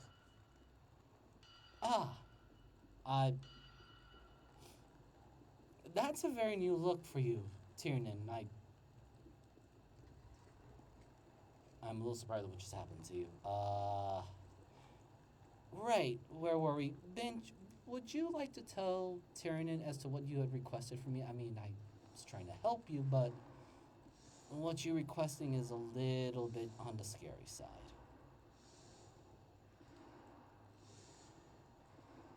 You see Binge fidget a little bit, but you can see his resolve. You can feel his resolve because he is your follower. Right. Considering that the Solar that nearly killed me and harmed a lot of good people back at the Emerald Star is still about, and this may sound strange, but I feel like I can sense him seeking me out, sir. And? Well,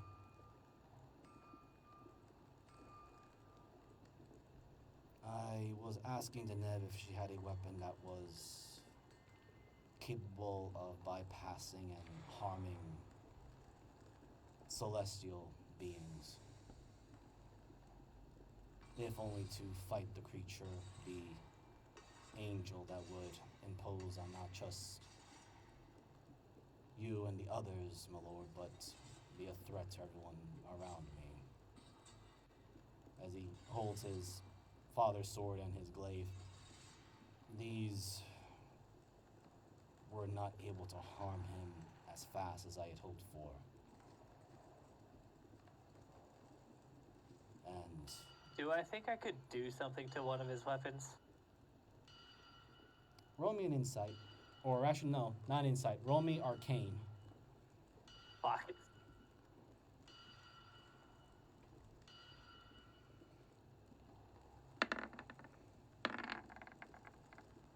10. You might be able to.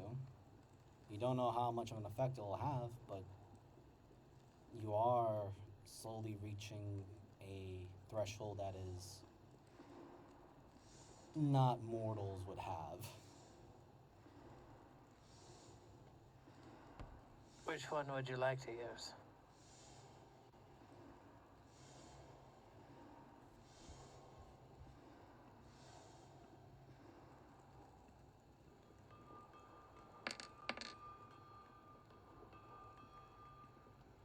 He pauses. He sheathes, or rather, he puts the sword of his father to his back and holds the glaive, the Hellberg. My only concern is that I can't reach the flying angel. I wish to, as he offers it in a way like a ceremonial offering and his head is bowed, I wish for a way to clip his wings and bring him down to the ground.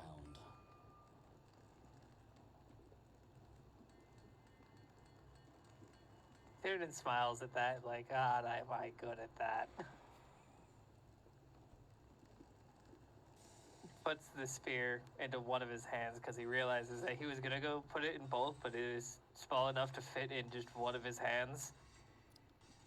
His Hellberg, you can fit that Hellberg in between your two fingers. Yeah, it's just, he used to be kobold size, but that thing used to be massive when he looked at it. Yeah. Now it's just like, oh, it's a toothpick. So he slowly closes his hand around it and squeezes hard enough to bleed on it. Okay, roll me 3d100.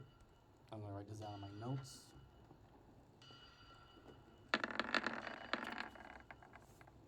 $55, $14, $95. All right, let me get my stuff here.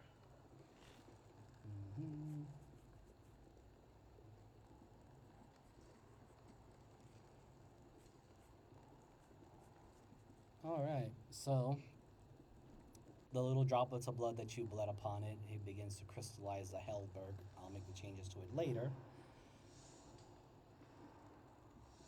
But you definitely sense,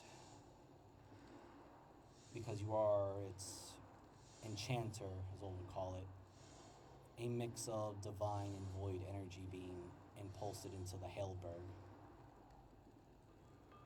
And you also notice, and you realize that only you can see it because of your true sight, there is a chain at the end of it. A really long chain.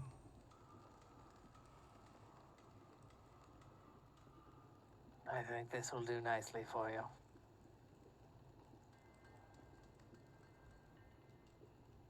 This time, Benj goes onto a knee as he accepts the Hellberg back from you. Thank you, my lord. I apologize for taking action without fully consulting you and the others. Shut up. He shuts up immediately. Both of you know you have agency. You don't need to take every problem to me. Now, Deneb, Yes, sir? is there a place I can stretch my wings? She opens the front door. Well, sky's the limit. Go get your wife. I'm sure it's been a while since you two have been on a flight together. As soon as you said that, you definitely sense a presence behind you, or rather from the door. I'll just get her out now. As she's just coming out with her griffin.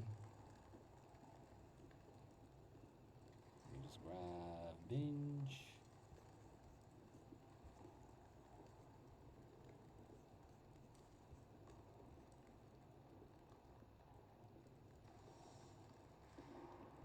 As she is coming out already mounted on Hyperion.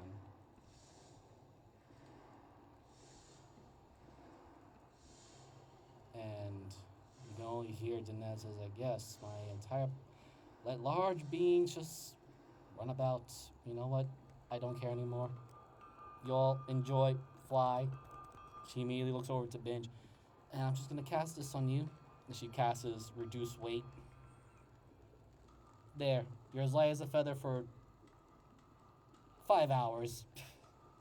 All of you go knock yourselves out.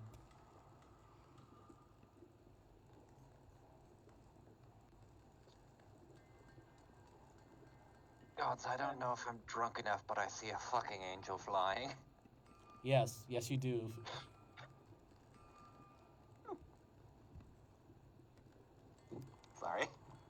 And for a second, it's at like Mach 7 because he wanted to go as fast as he could. Poor Helena on his back is just holding on for dear life. Oh no, she's having the time of her life. Truly the dwarven experience when you introduce flying to the dwarf. Or Yep. sorry, she's not a dwarf. She was raised by She dwarves. was raised by dwarves.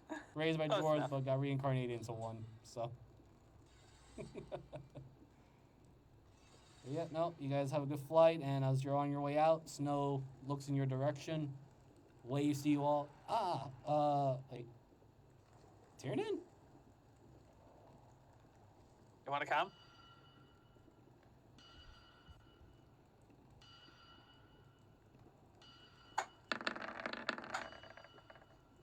Oh, yes. He immediately I jumps. scoop him up with my tail and just put him right in the floof right next to Helena. And take off with him too. Oh no. Zoom! To your surprise, Hyperion is just about keeping up with you. Just about. That is very surprising. I will eventually, like, Tiernan wants to, feel the wind under his wings for a little bit, but he'll slow down and make it a more leisurely pace, so Hyperion isn't just sprinting it. He is actually sprinting to keep up with you. He has a dash to keep up with you. But, yep. As you fly around Deneb's entire enclosure, you realize that a lot of her spots are connected, but it is an expanded dimension, or at least her own little pocket dimension. There is a bit of a wall or invisible barrier that keeps things in and out, like a boundary.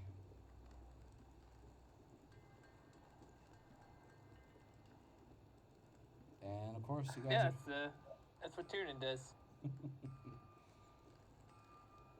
Let's change the music here since you guys are not in the mines.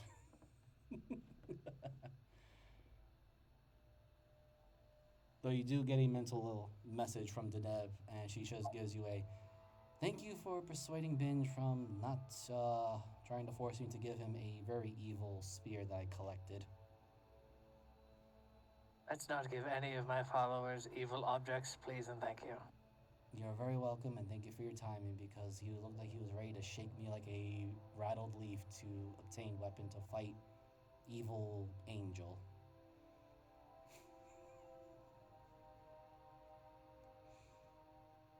And she gives you the image of the spear that Binge was originally going to ask Deneb for. And it looks like a plain old spear at first until you look at the head of it, and that thing is not only pitch black, but for some reason it is emitting a amethyst smoke. And the only reason why you know it's amethyst is because the smoke eventually crystallizes.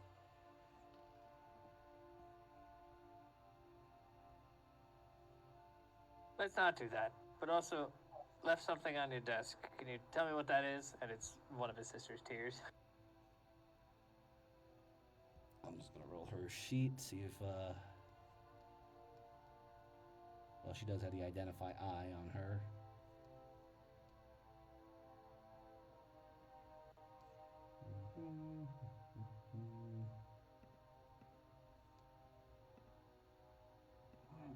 Just need to roll with her.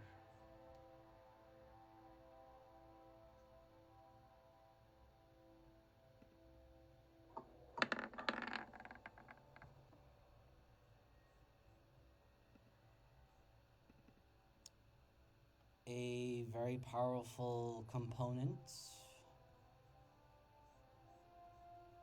It is a crystallized tear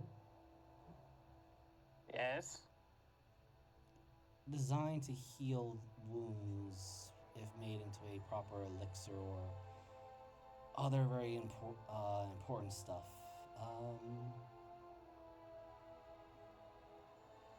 It can also be a substitute for certain components, for certain spells or potions. It's very much concentrated magic.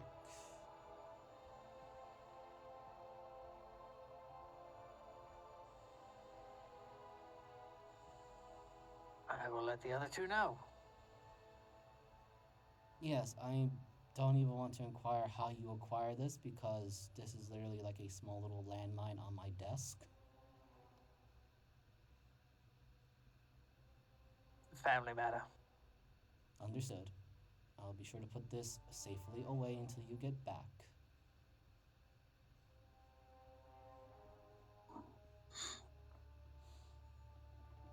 And with that, back to Syndra. So, Syndra, you are currently sleeping. I need to grab a. Why Okay. are you. Wow. Roll 20 is going very slow for me. It's okay, I haven't even changed pages yet.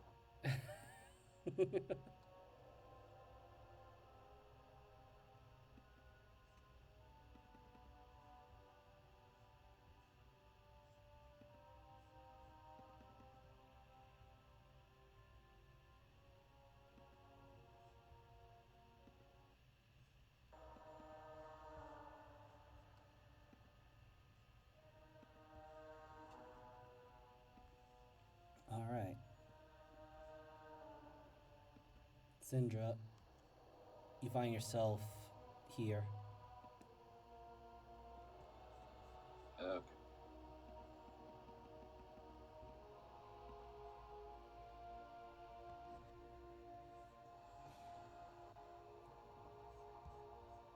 You are surprisingly alone. Before you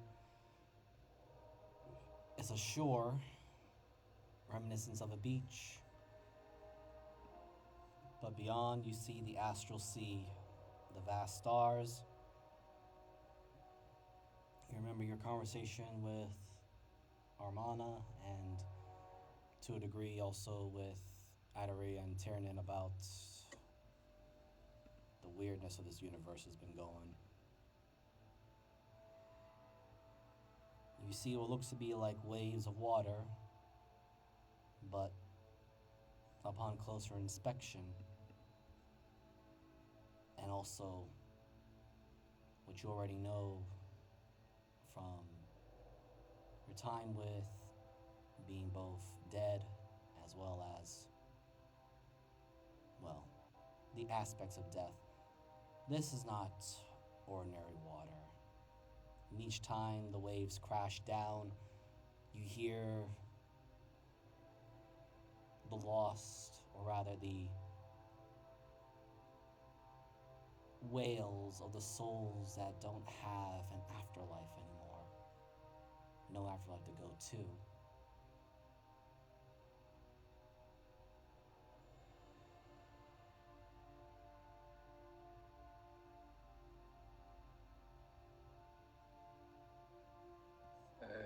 Great.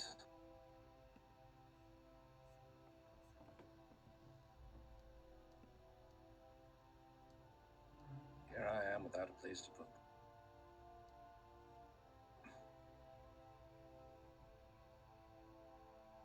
You do feel within the soul cage that you have, the shard of null pulsates, and even though you feel no weight or feeling of the soul cage that you have, you definitely sense that small bit of null stirring.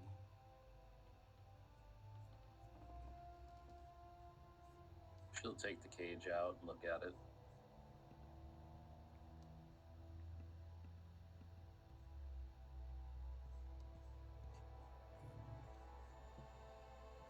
Just gonna roll this.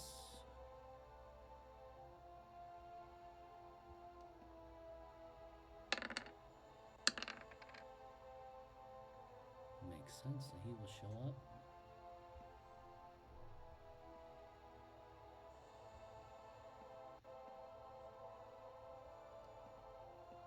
From that soul cage and that bit of shard of null,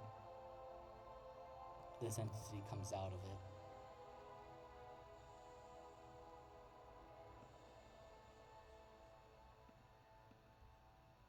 Hello, Rhino. Greetings. One who will be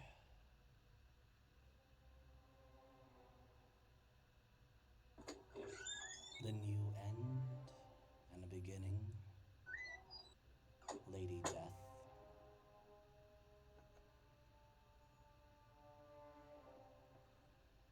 Greeting. Even though it's a skeleton, you can't help but feel this thing is smiling. A half-cocked smile, but a smile nonetheless on a fleshless skull.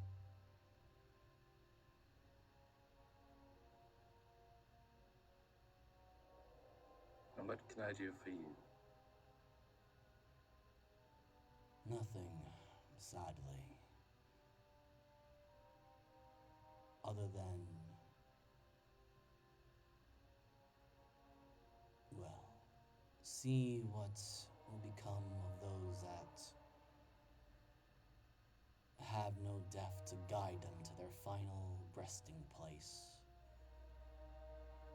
When death itself has been denied existence.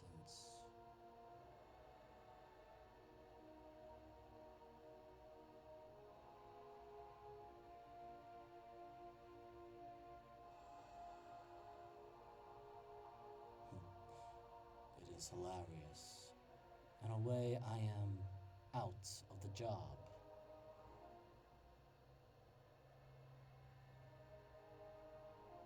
As he gestures with his scythe to the beyond, all these lost souls with no place to claim them for the afterlife, even the so-called fugue plague,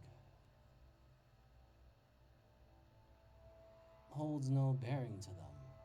All souls lost amidst the seas of stars and the abyss of the void, all get dragged as he then gestures to where the portal is at. And you see from a distance into there, an end that simply erases and ceases them to be.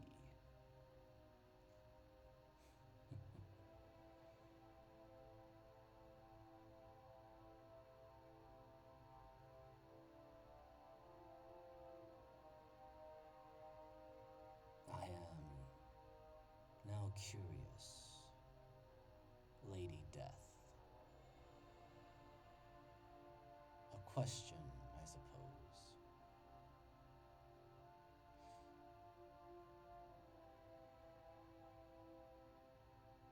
Go ahead.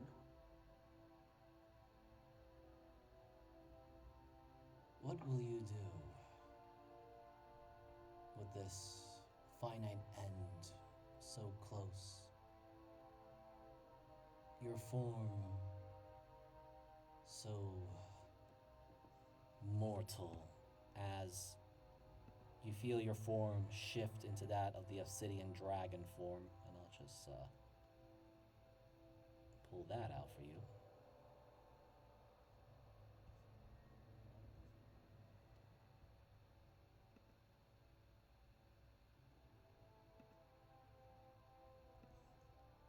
Because it stands right next to you, like a phantom.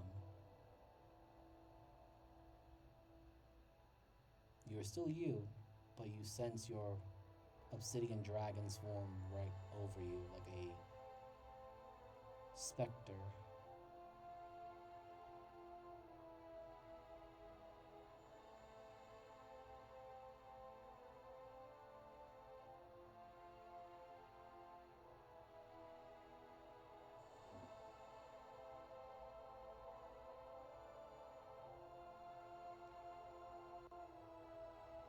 I do what I can.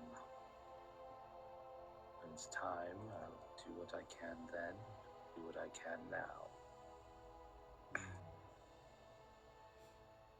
And with time also being silence to be erased.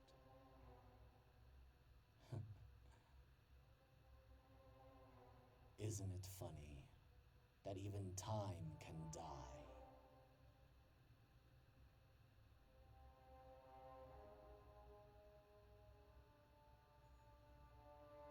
Well, Null and Asgaroth did create practically everything, so it's no surprise that time itself is a creation of their hand.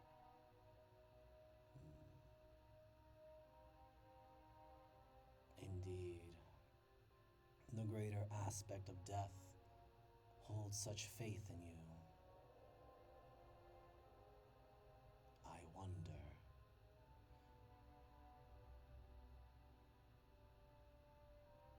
When the 11th hour comes, will you sit upon that throne?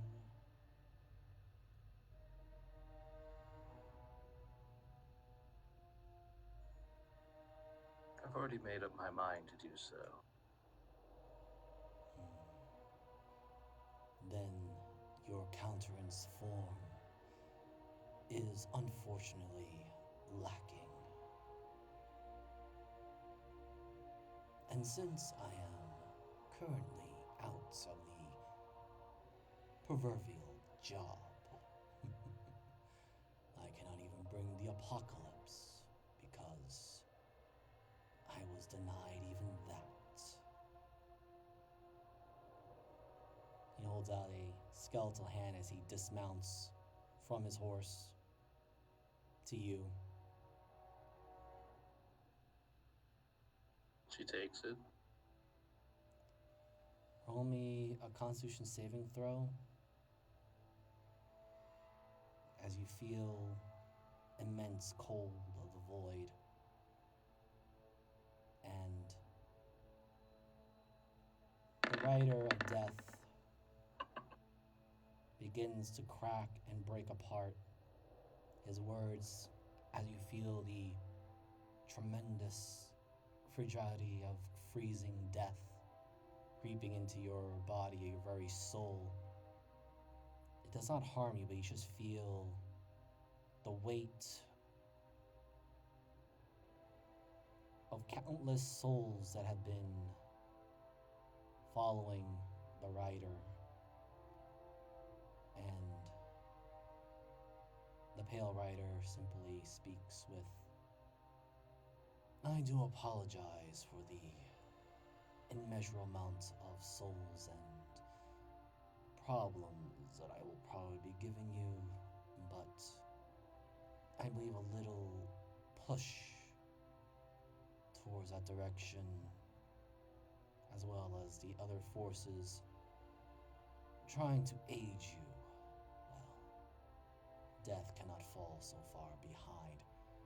As you feel now immense pain as your form, the shadowy form of behind you, merges with death. And this is where your Constitution saving throw is what mattered now most, as you feel your body morph, change.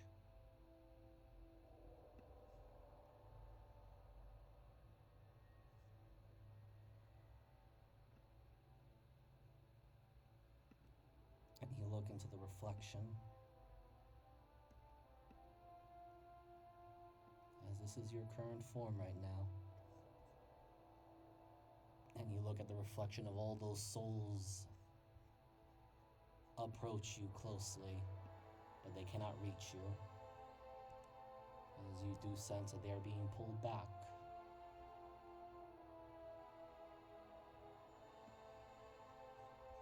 And upon your chest, you sense the soul cage is right there.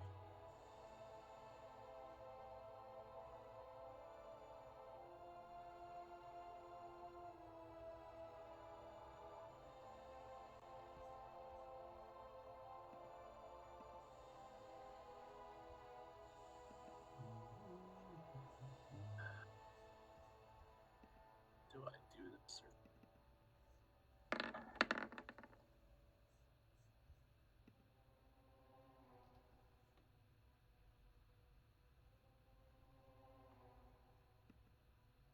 Syndra reaches out into the soul water with her hand. You see a multitude of hands, humanoid monstrosities, creatures. It is a chimeric mess of hands grasping. You can roll me either insight or investigation.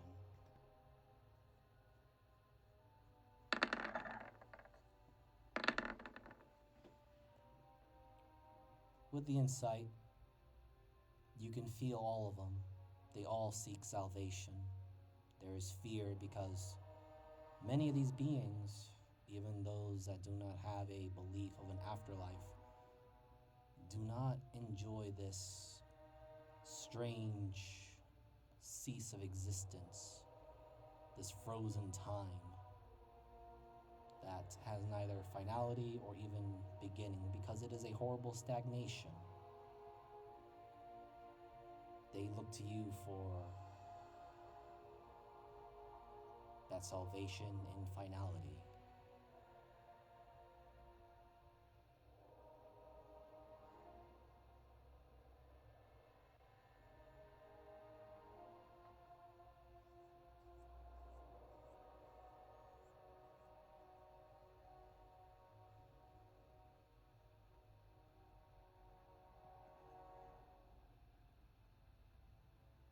Oh, is she gonna do this or not? Do I feel like I could draw these souls in and protect them, or transmute them into something else? Roll me a 3D100.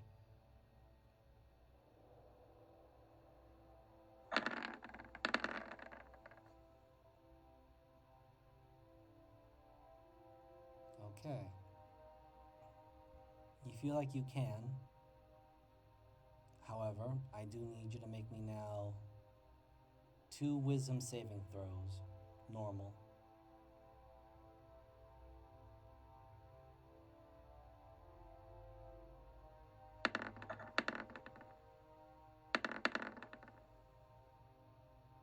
Okay. 25 and a 15. Not bad. You passed the first round. The second one, you just failed it. But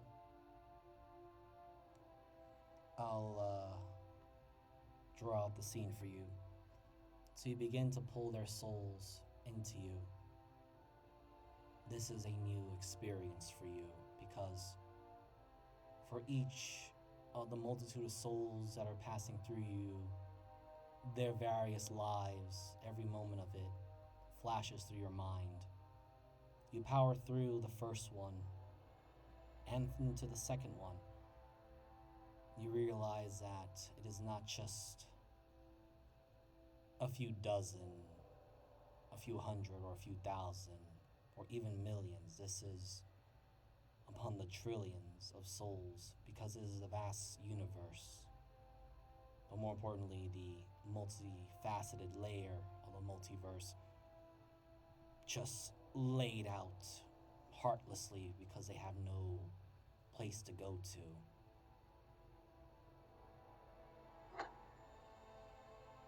It begins to overwhelm you.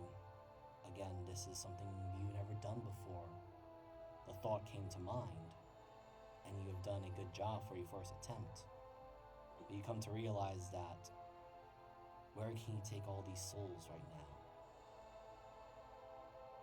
And you realize that you are competing with a monster that is consuming their existence entirely, wiping them out.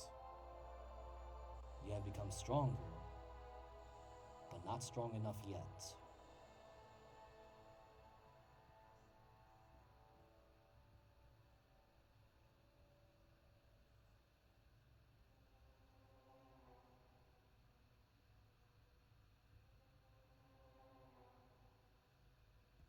And with that, I'm going to roll this.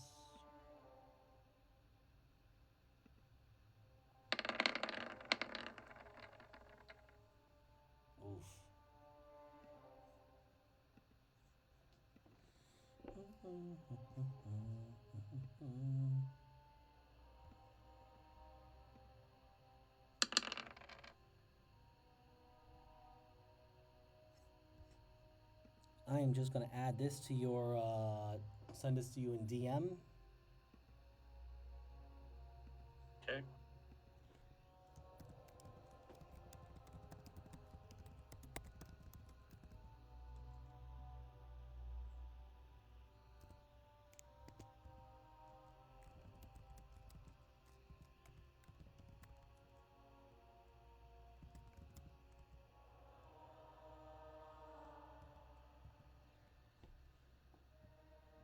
I'll let you know what you can do with that, but that information comes to your mind.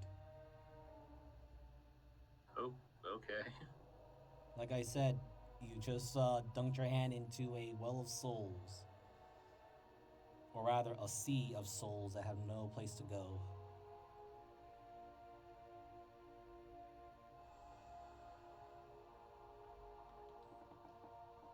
But you do sense gratitude from the multitude of souls that you have just put into yourself or pulled in.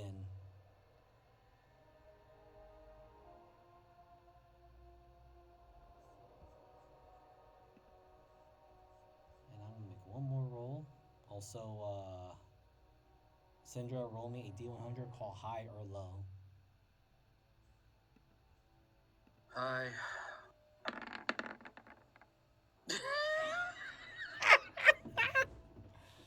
Well, Y'all gotta stop calling high. You and I gotta switch. Yeah. okay, I'm just gonna write this down.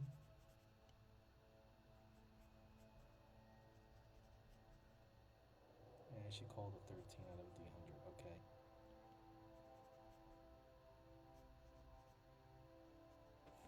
All right. So, as that happens, you see a tidal wave, a tsunami coming your direction. You know these are all these souls. Your mind has not fully recovered to this. And as you are preparing to brace yourself from the impact of it, you suddenly awaken back at Denev's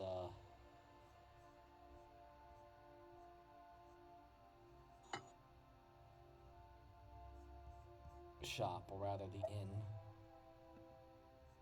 And you're staring at the ceiling in cold sweat. Let's put you here.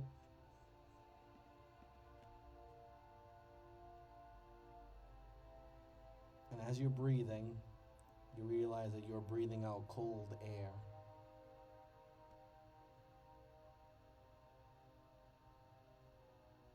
Oh, bloody hell.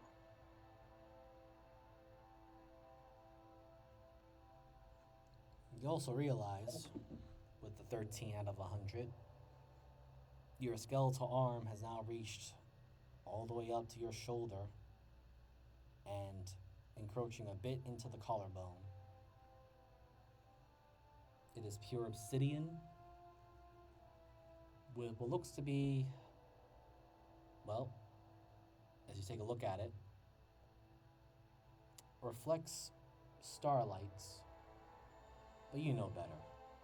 You take a better look at it, and under the right light, you see the numerous amounts of souls that are in your arm at this moment.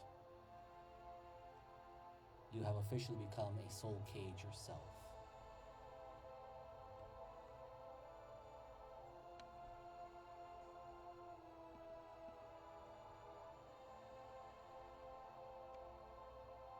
I am bloody fucking dumb. Armand, unfortunately, is soundly asleep.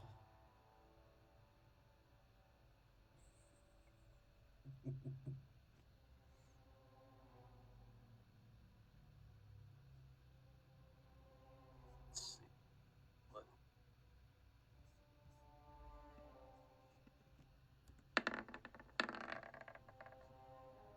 Yeah, she just rolls over and goes back to sleep. Well, back to fade to black of snuggle time, and last but not least, going back to our drowned friend. Abigail. Sorry. No worries, no worries. I didn't know she was technically another race and playing a drowned. Ah, the drowned. Quite a terrifying We don't thing. talk about them. Yeah, we I don't. imagine she pulled herself up after, like, a little bit. Yep. God, I fucking hate that. Some of the pumpkin Good, yeah. heads looking your direction. To you too, you motherfuckers. I don't even... Whatever. What's her name just staring at you like, the fuck are you doing? Yeah, Yep. pretty much. Oh, she's not here. Oh. She's still at the inn. Hari coming back and being like, the fuck? Watching her drown? Ari has her own problems right now. Yeah. Well, that was an experience.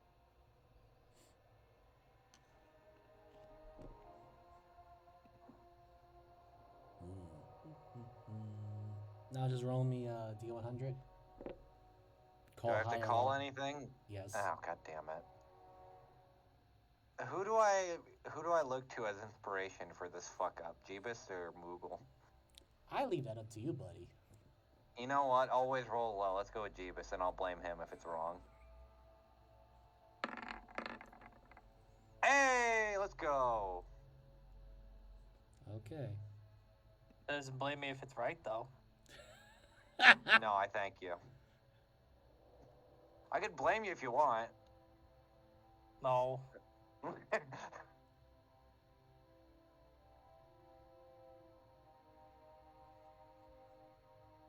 Oh, God. You'd think making an offer would have been a lot easier on my soul, but it really doesn't feel like it.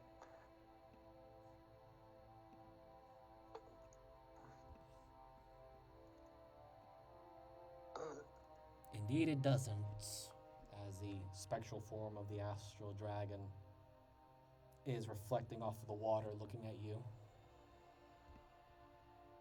Oh shit, am I going to have to drown again? I will certainly hope not. Well, what do I owe all the pleasantries for?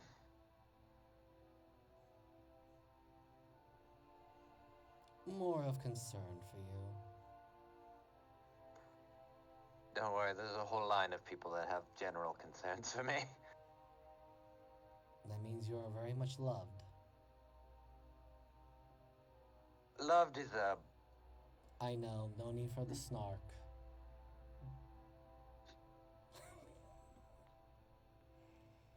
Though you did do a good job against the Wurm of Entropy, even though it turned itself into a portal. Even I was not accounting for that. Well, I figured, considering it gave the residue of myself, that I could at least contain some of it. Kind of like what we do, create barriers to prevent this shit from happening.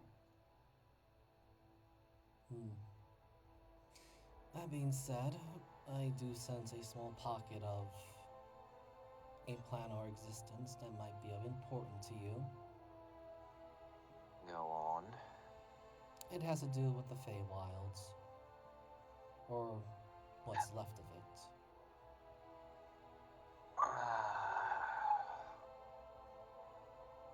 It is currently under consumption by the Abyss, as well as the Abyss being consumed.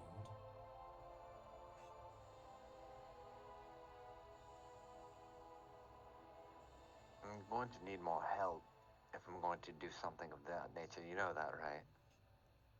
Yes, well, the reason why I brought it up to you, or at least this little information to you, is because a small little fragment of myself is there that might be something you would wish to have.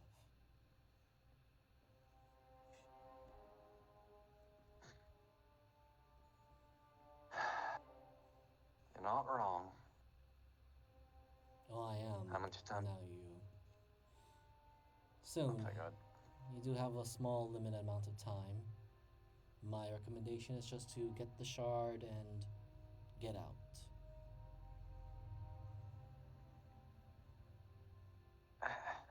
As for now, Depends how. Oh, so good.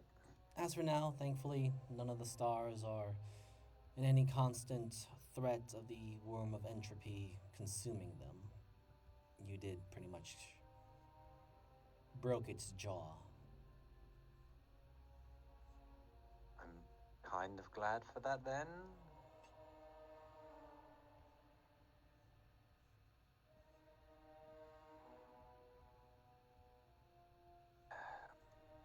Is that what I become if I give in to my worst inhibitions?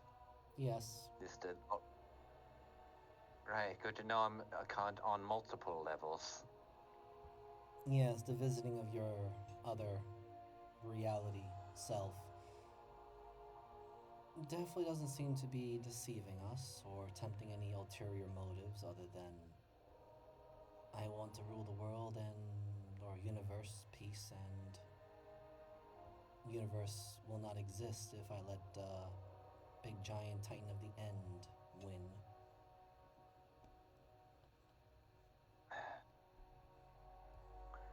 Is there any universe where I'm not an asshole or a cunt? Yes, but they all died very quickly and very early. You know, that makes me feel a lot worse that the good parts of me actually fucking died quickly. Well, considering that most of them were either sacrificed or killed before the goodness in them manifested to help those around them, if that makes sense. Got it. So I'm always destined to be an asshole. Not really. It's just that you have a very difficult road ahead of you, and most of your versions took the easy way out. Trust me, I've tried. You certainly did. I was very Well- concerned. Well, at the very least, I'm back now, so. Yay. Yes, I have your friends to thank for that. I'm kind of surprised they would want to bring me back. Why not? I don't know. I always thought I was more. How do I put it? A burden on them more than anything. You have very potent healing abilities when you put your mind to it. Also, not wrong. Though, I will say, due to everything else I have, shifted my perspective a little bit more to. I don't know. The role I'm going to take is eventually be one of a guide and protector, considering what you are. So I figured I should probably at least live up to that a little bit more rather than just kind of not. I mean, think of it, sailors and all of that usually follow the stars for guidance, and without any fucking stars in the sky, how is Cinder gonna pilot that ship that she's supposed to be getting? Exactly. You see, this is why I put faith in you, even if you really don't have much faith in yourself. I'm getting there slowly. It's not easy. I know. It is a work in progress. We all were a work in progress at one point. Even gods had to fail a multitude of times before they got something right. And some of them still fail. The problem is that a particular angry, edgy wizard decided to erase everything and start from scratch and zero. Don't worry, I'll make some more fun constellations once he's gone and take up the role. Though you may not like some of the ones I wish to make. I will not be existing at that point. You will be me.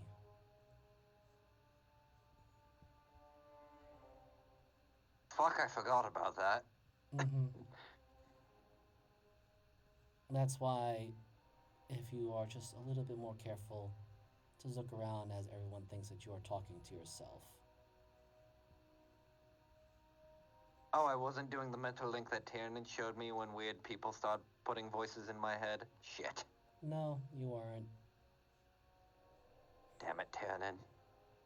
There's actually a very self-satisfactory and sassy smile that comes across the astral dragon's face.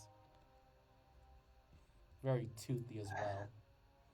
They'll probably just think I'm drunk anyway, considering this fucking liquor that I have. So it's not the worst thing in the world. It shouldn't be. But get some rest. You're going to Yes, need it. and I appreciate you giving me this opportunity. Yes, I suspect the other two are going to be getting their opportunities very, very soon. Or rather, as we speak right now. So, don't be too surprised. Wait, you're telling me that fucking angel is Tiernan? Looks up. Yes. Yes. God damn it. As she just says those last two yeses, nods, the form dissipates and you see your own reflection again. Well, fuck, now I actually have to go to that island. Because I can't be beaten by fucking Sir Angel, bitch.